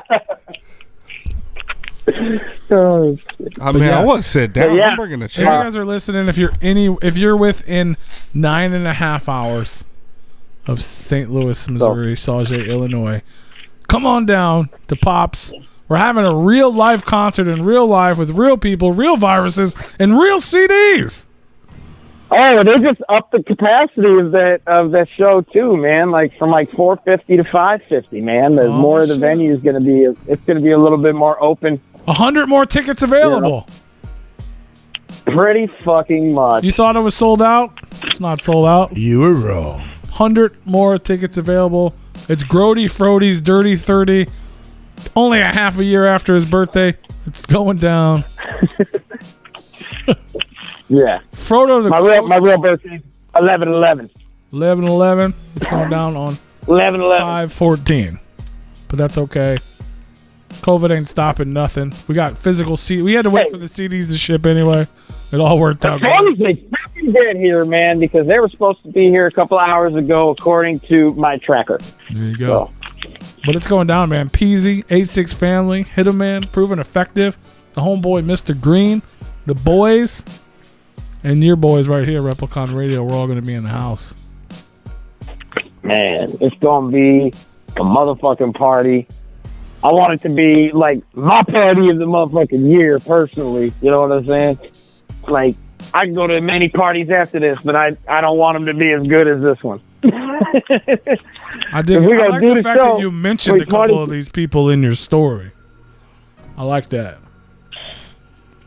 I like that we were mentioned. Wait, you say? I like Peasy was mentioned in your story. We were having an interview. We're telling your story. Peasy was mentioned in your story. There's a couple people not on this list, but it's still dope. Hell yeah. Hell yeah. Yeah, man. I've known a lot of these guys for a good while. The boys are just like they're kind of new to the scene. They've only been on for like a year or two or something like that. Getting a lot of mentoring from guys who have been doing it for a while, and they got one hell of a show planned for you guys. I know 8-6 Family's bringing a whole bag of tricks with them. They're gonna give you one hell of a performance. Bubble done. Proven Effective, Reunited. They split up for a little while. They've done a couple. They've done one or two shows recently, and now they're stepping on the pop stage for the first time ever. Not Sawblade's first time, but the first time as Proven Effective together, I think. Unless there's a show I'm forgetting about. We also got Hitman Yates, who I've known from back in the old Baja Rock Club days. Oh shit! if you remember that place, I do. That place was the only time in my entire life I've ever bought the bar shots. I'll take that. That was after the really the interrupted Havoc's Bloody Christmas. We had to steal our money from the register, and then we spent. Oh, when we showed up super fucking late. I don't know what time you showed up. They canceled the show for fucking people killing them smoking weed in the back room. Oh wait, okay. I don't think I was at that one. An argument with the fucking owner of the pit, and they were fucking screaming, and yelling at us, and they're like, told us to get the fuck out. We walked straight up to the front, grabbed all the money out the motherfucking register because it was our money, it was our show. We told everybody to meet us at Baja Rock Club, and we spent the money and we bought fucking shots for the bar. There you go. We sure did. That was fucking dope. You should do that shit. Like, what money? It's our money, motherfucker. It's my money, motherfucker. That was you. The first thing I said was like, we're fucking leaving. I'm like, Rue, go straight to get that motherfucking money. I walked up. I said, "Cha-ching, thank you. Have a nice day." And walked the fuck up out of there. Fuck yeah, man. G-shit. What up, Kyle? Shout out to Kyle in the motherfucking chat. Yes, that's right, motherfucker. We will see you at Frodo's birthday on Friday. Hell, motherfucking yeah. I think we got tickets to give away if anybody's tuned in live that wants to go to the show. No, we can't talk about that. We can't totally talk about do. That? Oh, we can though. We fucking can. Whenever you guys are ready to talk about that. I mean, we can talk about it. Talk. I just don't know how we're. I don't know how we're going to do it. I mean, I kind of. We just asked? I mean, I had kind of a plan. That I probably should have discussed with you guys earlier. But if anyone listening knows the name of any of my earlier songs as Hazmat or Hazmat FPG, I'll even include the Haunted Music Mixtape Volume 1, so there's a little bit Let more me go up and get my variety album real in quick. there. I got it. You got one? Let me go look. Yeah. So I do have So, it. I go already to the- lost this trivia question. Yeah, I did. I'm stalling for everyone. Google, please. I don't know. If it's What was the So- question? I'm sorry, I missed it. The question is, like, name a song from the Hazmat FTG era. You know what I'm Anybody saying? listening live right now can name a song from Hazmat. You're gonna win. And I want two different answers. I want one answer for one pair and another answer for another pair. There's Oh shit, we got two pairs of tickets to give out. Oh shit! yeah, I said two per I got two pair. of tickets to give away. I for need my two show. I got pair. two pairs. So, besides all the stuff that you can't talk about now, because we're not going to talk about that. We're not going to talk about that. What? So we got the party this weekend, man. We got the record out. We got physical copies. What's next, man? You been recording? You got new music in the helm? We're getting I've new music this been working weekend? on some stuff. I've got a couple new songs that I've been working on personally. One that I'm collaborating with a buddy of mine who lives closer to me in a undisclosed location in the woods in a studio, which is like our mad science lab as well. Would we happen to know this gentleman? No, actually, you wouldn't. You would not. I was hoping he's not able to make it on Friday. I was hoping he would. But I will be playing this song on Friday, and there's only one place that I've played it already, and that was in Tulsa, Oklahoma. Back April 3rd, I think was the day of that show last month. So y'all are gonna get your peek of that shit, and I'm just gonna say bring your shit in pants because it's totally like left field compared to anything else I've ever done. Bring your shit in pants. And then I got some other stuff on. I got another song besides the song I'm talking about was produced by Bakelo. And then another song that I'm working on currently is produced by Kid Crusher. Oh, So yeah. Where's he from? Yeah, I got England. right, Boomerang. Right in the southern part of the world, England, right there. right there in Australia. Can't Real Africa. hot ass Australia. Yeah, you can't where ask- everything wants to kill you. You should ask him for directions. Kangaroos. I didn't know he eat was your from ass, Europe. Your lunch money. You cannot ask him anything about Australia because he has no idea. That's so funny. How long ago was that? That was a long time ago. We were at the shit show. That was a long time. We had ago. our You guys asked him about Australia? Yeah, we had. Clearly, what was the first time we ever had anyone? Oh, yeah.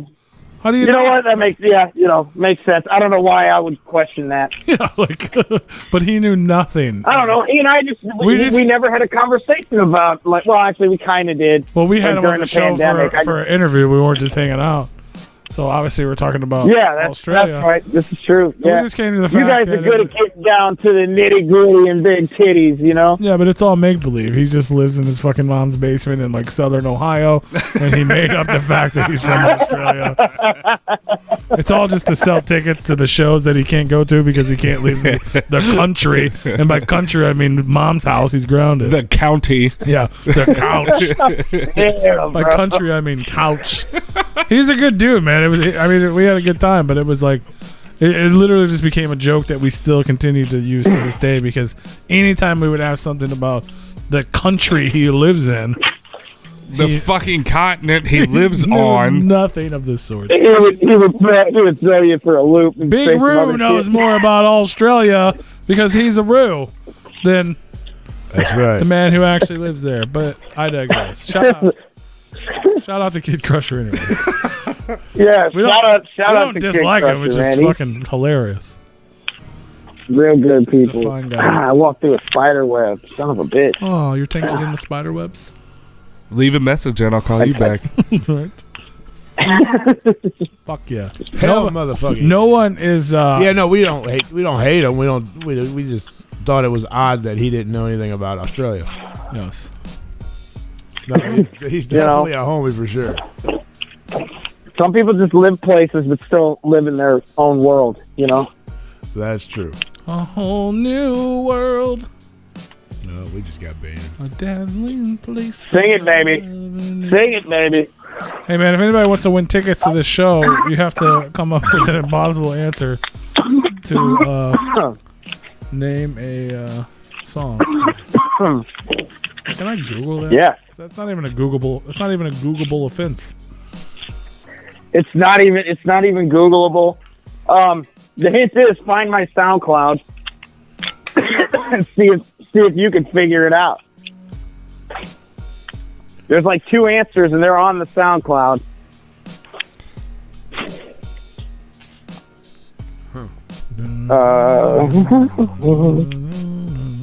Hey, you remember that time we went on tour together? Yeah, I do. Fuck yeah. We need to do it again. Tell me about it. You remember that time we were in, where were we in? Remember that time Danny Bonaducci almost got his legs broke and thrown into the trailer of a tour mobile? I remember when you made him cry. Did I make him cry? I hope so. Whew. Bro, it's fun. I'm literally trying to find you on SoundCloud and I can't because there's so many hazmats. Right? Oh, Frodo the Ghost. I mean, it's on the Frodo the Ghost page. It's not on the There's no hazmat page because I changed the name of it. Well, that's why we can't find it. You mother. Right? That's Well, what I said find the Frodo the Ghost. Yeah, I probably should have said find the Frodo the Ghost SoundCloud, and then I'm going there right now. I mean, he did say that. He said hazmat though. No, he said it's on the Frodo the Ghost one. It's just shit on there that he hadn't removed. Oh. Oh, Decapitate you. no, you know what? Featuring It's not here. on wheels. Fuck, I thought it was. Contest It was. over. What if I checked? This is the haunted music mixtape. Working so Yeah, hard. I mean, I am including the haunted music mixtape. Hey, You know? working so hard. Yeah, that shit's fucking. Bodies in the trunk. Bodies in the trunk. I did find one. Oh yeah. I did. Family reunion. No. I'm not sure if it's off of the I didn't even know You know, songs on the internet. I'm kind of Definite impressed. place you might be able to find it. Try Reverb Nation. This is hard. I already have tickets. I'm hosting the show. Get me the fuck off of this deck. Yeah. if I were to say, I don't know if that'd give it away or not. I mean, if this is that hard of a question, you know. This is from September 24th, 2014. Okay, so that's haunted music mixtape. Hey man, if you guys want to win tickets, So- let me know. I got you, fam. I got a pair of tickets. Let me see. Remember that time we went on tour? Boondocks, Cousin Clay, Oh, yeah, here's another one. Dark Half, Trey Power. Fuck. Find Hazmat FTG or Hazmat on Reverb Nation. Now, can I ask you The this answer- question? What if they come Yes. up Let's get with more clicks than any. a snip? I guess, would that be okay? Because there's a snip. Snip, what do you mean? Well, it's not a whole track. Yeah, but all they gotta do is name it. If it's one of them, then they got it. Oh, yeah, I guess so. So I found the two, I guess.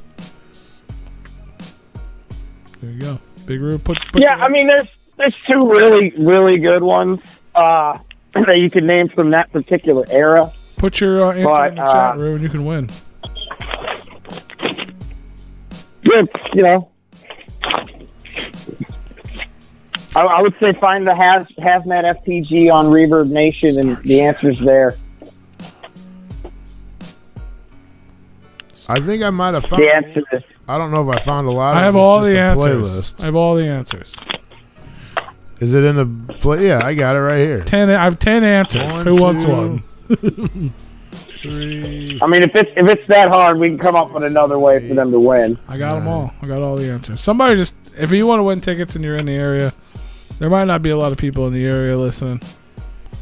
I know we got Yeah, this is very true. Michigan in the house. We got fucking Kentucky in the house. I mean, dude, even if you're from out of town, you know, more than welcome to come. How about, you know, Grape Joe's in the chat. He wants some. So answer the question, motherfucker. We just gave you detailed instructions to come up with an answer. Exactly. In the house. I mean, you could type something like fucking start shit, or you could type things like smoking hella weed. I mean, I don't know. I'm just throwing out guesses here. That fucking gotta get that fucking pineapple skunk weed, bro. Yeah, That's what you gotta get. That shit. might be. that I mean, you know, that was one of my least favorite. bass riffs and long hits. I don't even know. God damn, here we go again. He's learned off. He's just a lot of hints. A lot of hints. I mean, in it's there. been a long time coming. I don't know. I mean, Sure the fuck has. would you attend my funeral? Sure the I don't fuck know. has. Like, jeez. I would. Fuck, I would not.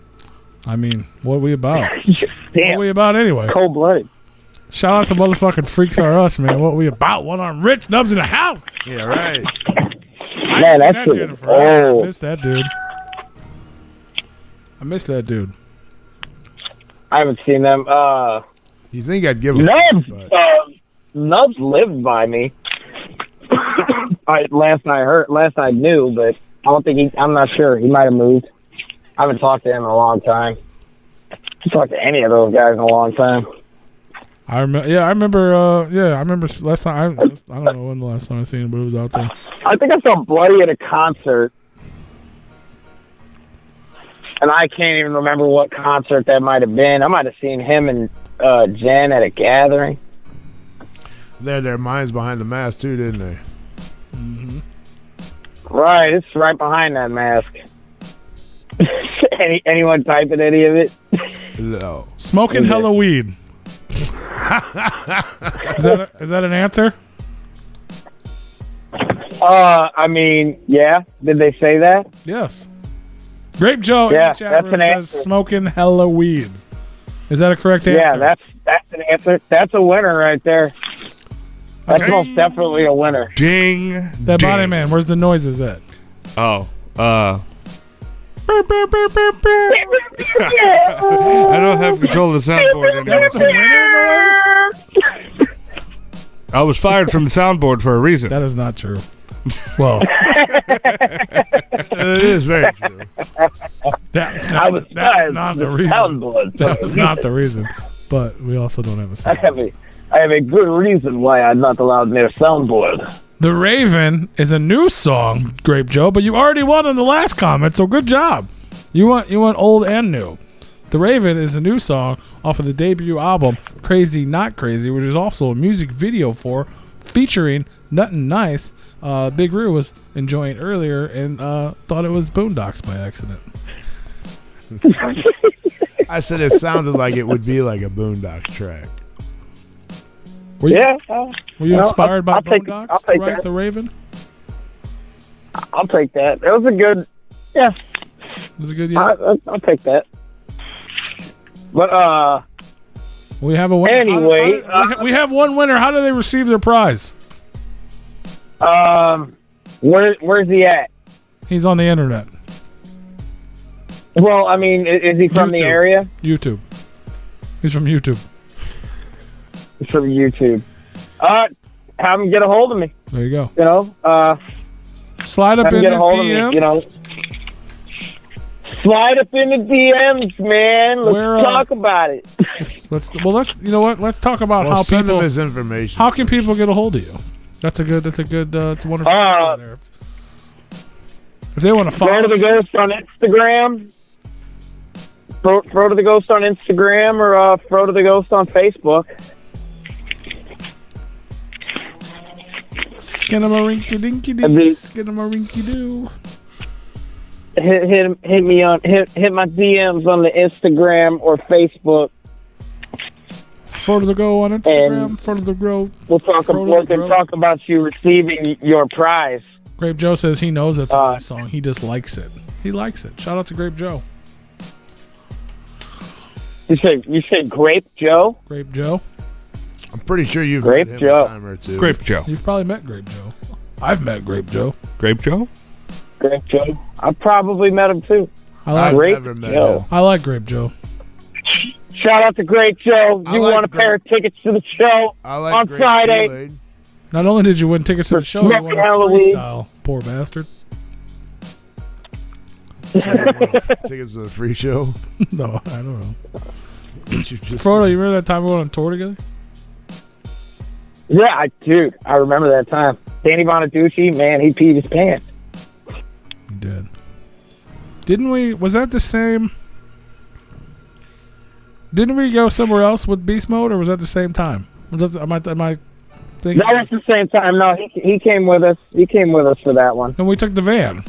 Why was I with you in the van? Yeah, we were in my van. I was driving. I know, but why was I with you? That's so Because weird. you were the DJ.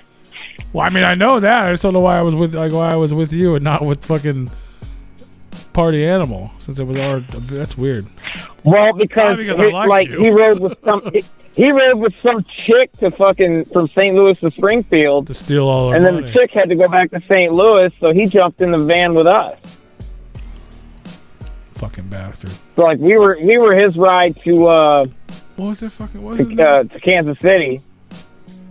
And then we split, like me and Beast Mode split off with the rest of you guys, Don't say and that. we went and found our own place to crash. And then we had the show the next day out there. That small little And then short dude ride. almost got his fucking legs broke. Yeah, for fucking stealing everyone's money.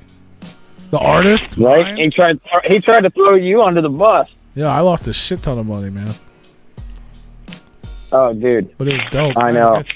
Those shows have come up so many times. There was like it's weird that I was a part of it, but it's strange to Right. think of like it's come up so many times. It had nothing to do with me being a part of it, though. You know what I mean? Like that was like Right. your first little stint on the road. That was Dark Half's first tour ever that they've talked that Damien talked about several times, and it was like a turning point in their career. That was the first time Trey Pounds Wait. Chop Shop went on the road, and you know what I mean? Like it's been. I was brought gonna say up we so didn't many have times. Dark for that one though. They joined like 2 days later, or like something like that. Oh, after we were off that. Yeah, like they were on. They ended up joining the rest of the tour.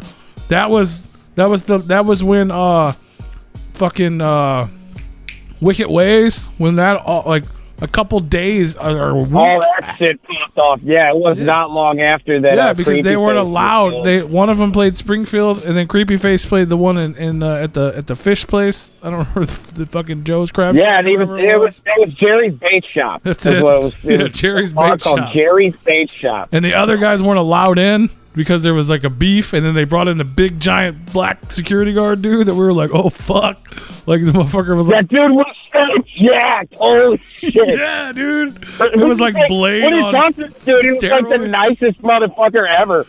Yeah, he was. But you look at it, it was like That dude was Blade cool. on steroids. Like holy fuck, man. Oh, dude. I mean, that's the guy that made, old Party Animal piss himself. Yeah, I'm sure he would make anybody. I mean, Like, they were literally going to fucking put that. if someone was telling me they're going to have this guy break my leg or two, I was, dude, I was wrong. I was dying, man. They're like, they're gonna break his arms and legs, put him in the trailer, and keep him there for the rest of the tour. Just not being able to move and shit. Like, you done pissed some motherfuckers off, bro. I love, dude, he was trying to, like, hurry me up. He's like, dude, let's get in the van, let's go, let's leave, let's fucking leave. Like, dude, you're running off with their fucking money. They got nothing but time to chase us back to St. Louis. Right? Like, what do you? They know exactly where the fuck we're going. It's just madness. Like, and like, not like we're not gonna stop somewhere to eat. Right? We won't be hard to find. We stopped at Waffle House. I remember. Denny's. It's fucking Waffle House. Shut your mouth. Grape Joe. Denny's. He stayed in the van because you fucking chewed him out. Oh shit! Grape Joe. Grape Joe says he met you back in the Havoc days. Oh fuck. Hell yeah. That's a minute ago. That was a while ago. Everything we're talking about was a minute ago. It really fucking is, man. The shit we're talking about is like you flip around the last two numbers of this year. Was it the Boondocks? Was that 2012? Almost, yeah, 2012, bro. It's almost 10 years ago. That's fucking crazy. That's fucking nuts. I know, dude. Come August, it'll be 9 years. You were there. See? Remember I always tell the story of when I walked in on Boondocks. He was there. He probably heard me telling it 10 minutes later. Yeah. Do you remember when remember it was in Springfield when I went to go get David out of his room and he had the door open? The Outland Ballroom. Well, I'm talking about at the hotel, and he was sitting in his fucking tidy whities watching his ballroom. Dude, I once upon him like that too, man. That was me, dude. I was looking for fucking. It was at the end of. It was after the show. I was looking for Cletus, and I'm running around the fucking. Boondocks' door is like wide open, and there he is, this fucking britch is like, oh shit! He's just chilling, watching his wrestling in his tidy whities. I'll never forget that shit, dude. Yeah, because he had boxers. What's up? It was the most awkward thing ever, man. It was funny. Like, why is the door open? Yeah, like, what is this hot in there again? I don't know, man. Like, put some pants on, bro. It was the most awkward, like, experience ever. Like, yeah, because we went, like, I was like, oh, shit. You went with us. We went to a house party. And I still asked him what Cletus was, too, and he just shrugged. Hell yeah, man. Yeah. You know, shout out to Boondocks. Fuck yeah, man. Frodo and I had an experience not too long ago. Did the you? last Jelly Roll show that came through. Oh, what'd you guys do? Did your balls drop? Well, I What played a little security for him, and we went over to the strip club. Oh, yeah, were you the teacher? To touch my hair. Yeah. Were you the teacher and he was the student? No, you remember that gal that? Oh, so we sat down at the table, and that gal thought I was Jelly Roll the whole fucking time. Yeah. Oh my god, dude, that shit was fucking hilarious. She's like, "Can I get a picture with you?" I'm like, "Yeah." Wearing my hat that clearly says Big Roo on it, not Jelly Roll. The new merch line he's got. She literally thought I was Jelly Roll the whole fucking time. I was. Oh, that shit fucked my head up. I forgot about that part. Oh my god, dude, that shit was hilarious.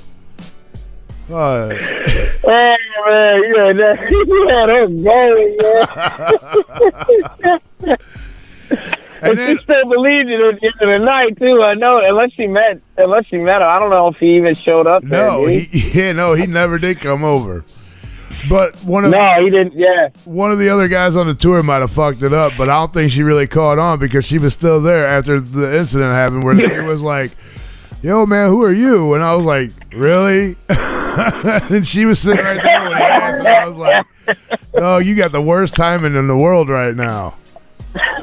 And I explained to him who the fuck I was, and I legitly explaining to him, and she still sat there and thought I was Jelly Roll. I was like, "You got to be fucking kidding me!" She wanted nothing but company, bro. That's exactly what it was. Oh my god, dude, that was fucking hilarious. Fucking good times, dude. Good fucking times, man. We had a lot of fun that night. That was a good time for sure. Holy fuck.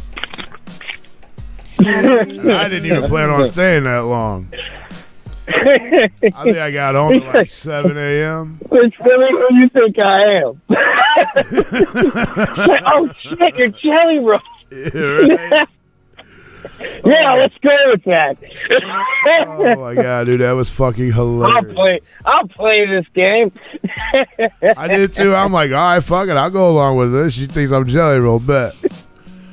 Fuck yeah. And then she was like, "You want to do a private dance?" I said, "No, I'm just tired. I'm just here to let my boys have a good time. That's what we're here for." Like she just fed into it. She fucked off real quick. Oh yeah. She was like, "All right, well, I'm out." Oh my god, yeah, dude, it was fucking pretty funny though. Oh, dude, it was a good little ruse. if I do say so myself. You said rouge. That's so punny. That's a big rouge. Yeah, well, Rouge with his rouge. right. We do have one more pair of tickets to give away. If you guys can name Yeah, we totally do. a track off of, what was it, the Hazmat? Yeah. And from the hazmat era, From the Hazmat era. Search on his Reverb Nation. But if we and I was gonna say, I mean, if we don't figure it out in the next like 10 minutes, we'll do something. We'll throw a little something different and see what we get. All right, I got yeah, we can just make it a like an after show giveaway. You know what I'm saying? Maybe what's your favorite Tweet us. Tweet them. song? Tweet somebody. Are you on Twitter? What's your Twitter, favorite Frodo? song off of? I am on Twitter. Yeah, I'm on Twitter. Holy fuck. Frodo the Ghost, all one word. At Frodo the Ghost. Why don't we let's play an online game then. If you You wanna do an online giveaway there? tweet them or Instagram them and you can win, because a lot of people listen to the replay. Maybe we got a shit ton of Tuesday listeners. Shout out to the Tuesday listeners. Maybe one of them can get a chance to win. How about this? You tweet me, the first person to tweet me their favorite song off of Crazy Not Crazy and why, they win the ticket. There you go. You know? At Frodo the Ghost. Two Right? of them motherfuckers. At Frodo the Ghost, right? At Frodo the Ghost on Twitter. Tweet me your favorite song off of Crazy Not Crazy and why it's your favorite song. And however many characters the Twitter gives you. Oh, you got to use all the characters that they give you? Yes. No, you don't have to use them if it doesn't require it, But obviously they put a limit on that shit. Can I just tell you my answer and then we can I'll win a pair of tickets? Yes. Oh, wait, I already have tickets. Well, You guys are already in, man. I got tickets at home too if you would need them, bro. I got you. Freshly printed. I got the hook up. No, the homeboy hooked me up with tickets before we was even hosting the show. Holla if you hear me. Shout out to I didn't even know. Someone. Great. Yeah. Shout out to who? Mr. Green. He's out there hustling, man. Mm-hmm. Oh, okay, yeah, hell yeah. Fuck yeah. Fuck yeah. That's dope. It is. That's dope. Dope. The dope boy. Dope fresh. Let's see. I'm gonna open my Twitter right now. Tweet me, motherfucker. I think they should have to throw in at least like one line of lyrics in there so you know that they've at least listened to it. You know what? You can follow up with that. Follow up with a tweet with the lyrics. At least a one line. So you because they had to at least listen to it. Yeah, exactly. You gotta prove to me you listen to it. Good fucking point. Absolutely good point. See, I'm looking out for you, bro. I got you. You know what they can do is they can listen to Replicon Radio. We're gonna play some of that music. Dude, if you're listening, you're about to hear that shit. You're about to get that shit right to those ear holes. Yes, it's gonna be a glorious thing. Pops. Yeah. I was trying to find Pops on Twitter. PopsRocks.com, bro. Well, it's At at Pop. Pop. At Pops Rock. At Pops Rocks. Pop. Yeah, Pops STL. Try at Found Pops it. Rocks I got it. STL. That's all right. I've already gotten it. You got it? I've already gotten it. It's already been. I already just found it. I'm just letting the people know, man. Well, it's just at Pops Rocks. That's right. Boom. Pops Rocks.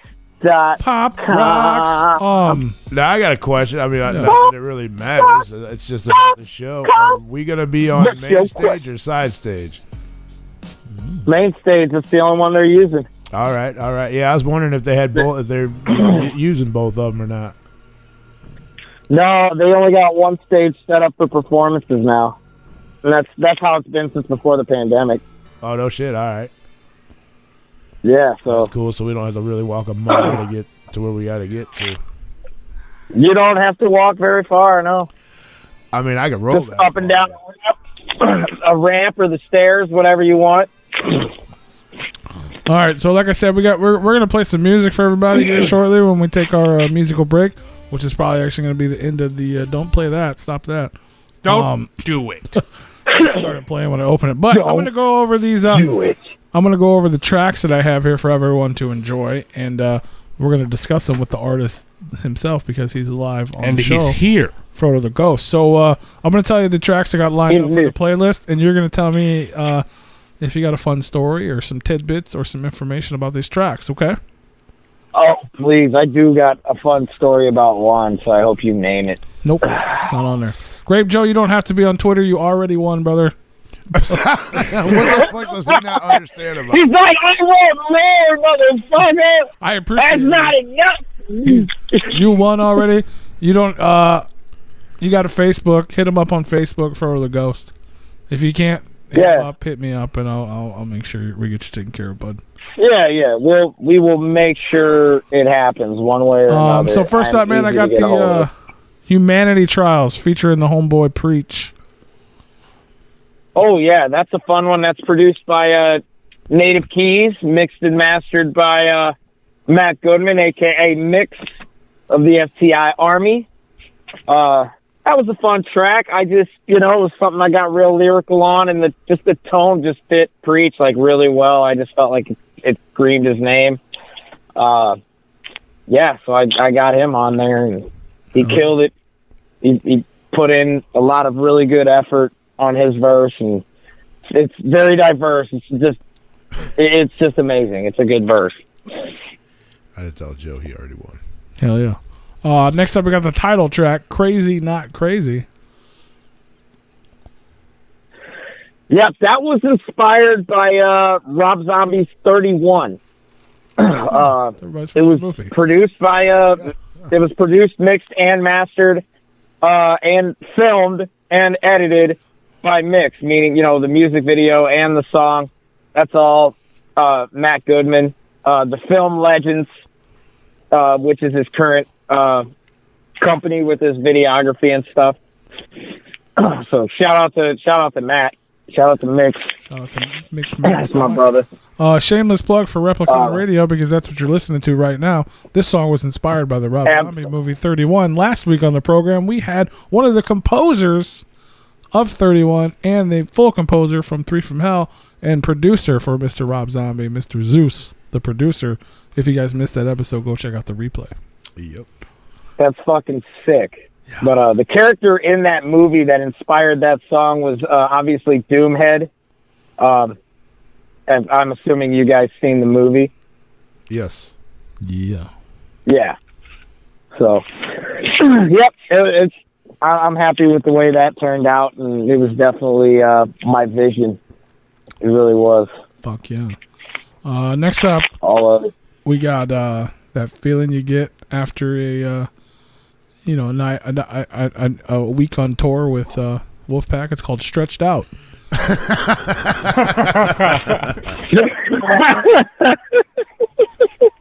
Featuring the homeboy Damian Quinn and Bakelow.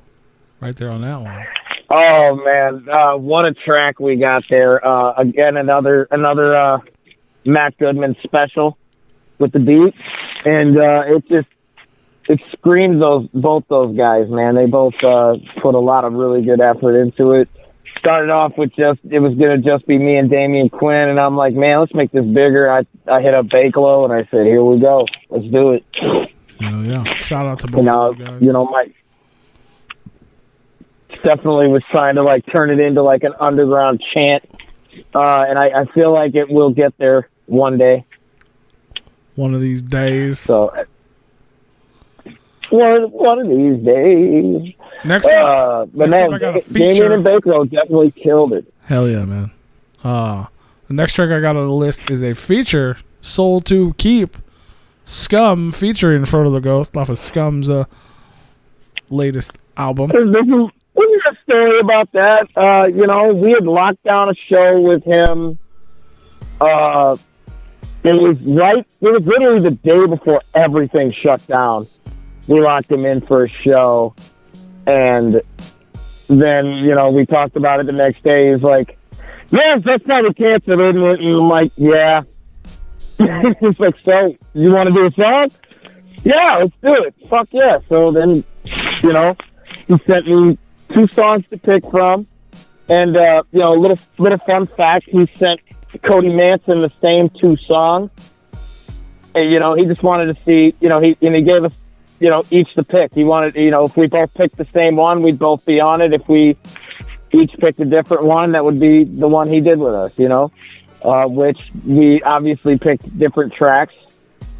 Which I had a little something for the one he did too, but I clicked more with Soul to Keep because that verse just came way more naturally. So that's the one I went with.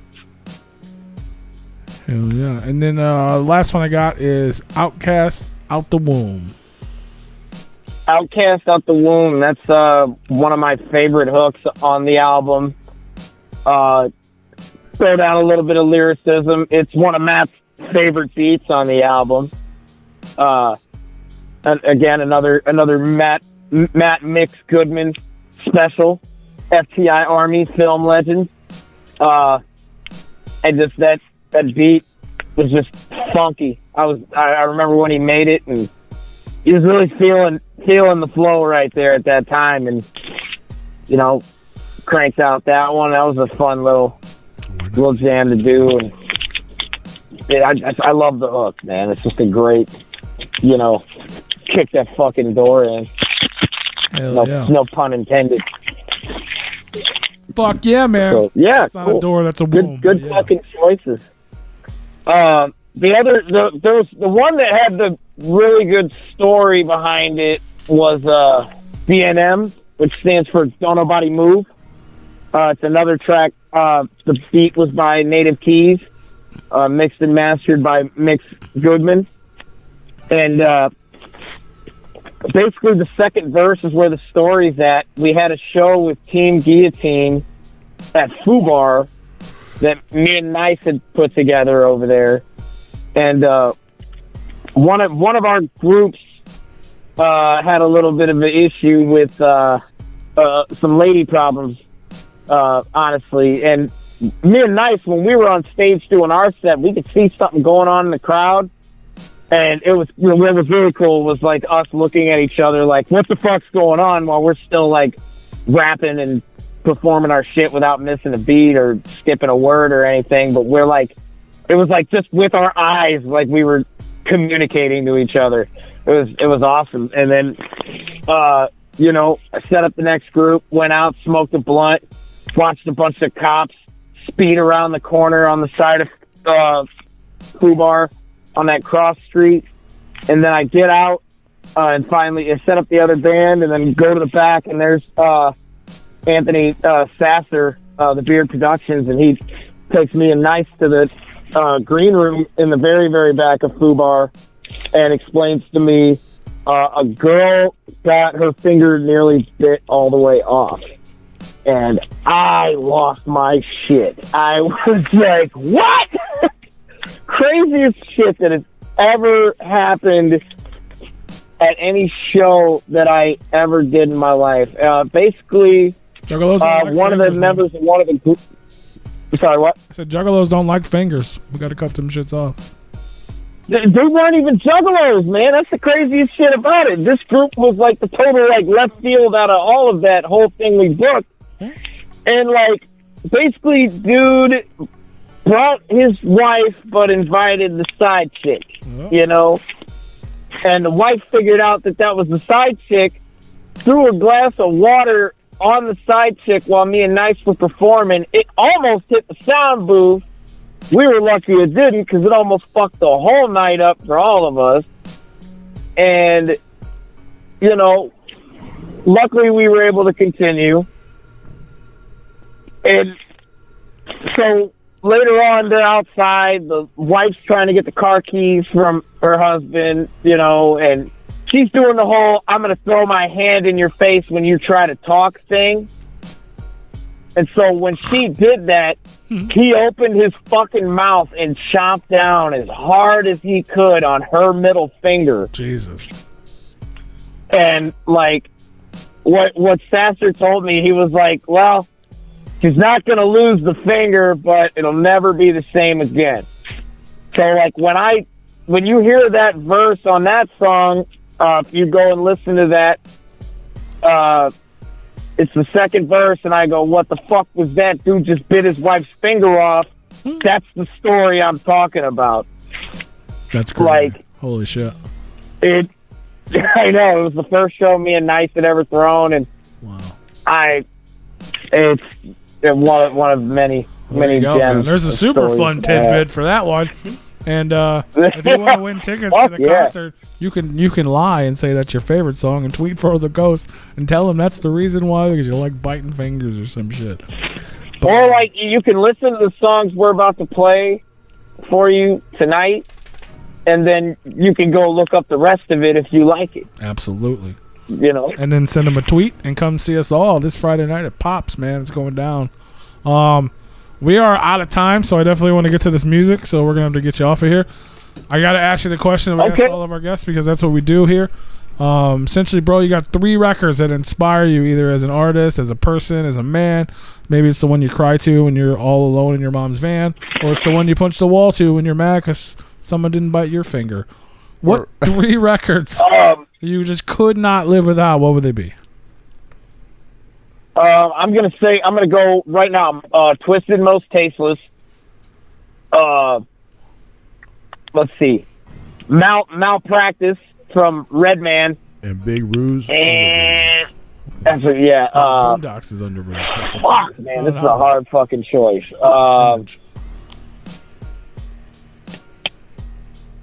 Damn, it's a really hard choice. Yeah, it is.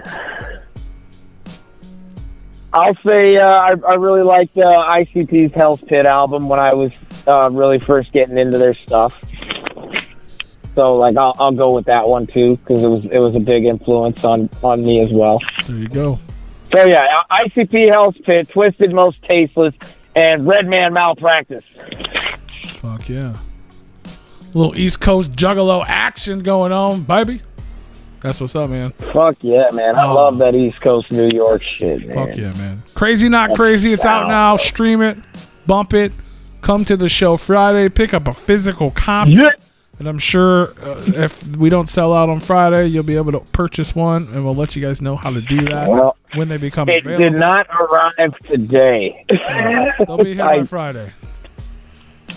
They will be I fucking hope they're here by Friday. They should be. He'd feel a lot more comfortable if they came tomorrow. Fuck yeah. They'll be here by Friday. You can pick up a copy. We got one more pair of tickets to give away. All you got to do is tweet at Frodo the Ghost. Let him know what your favorite track is off Crazy Not Crazy. And we're going to play 4 of them right now. So maybe one of these could be your favorite. Send him a tweet. Get a pair of tickets. Come out to a real concert this Friday. If you're on YouTube, man, the stream's going to end. Head on over to repliconradio.com so you can hear the music and listen to the full album or the full show on all streaming platforms.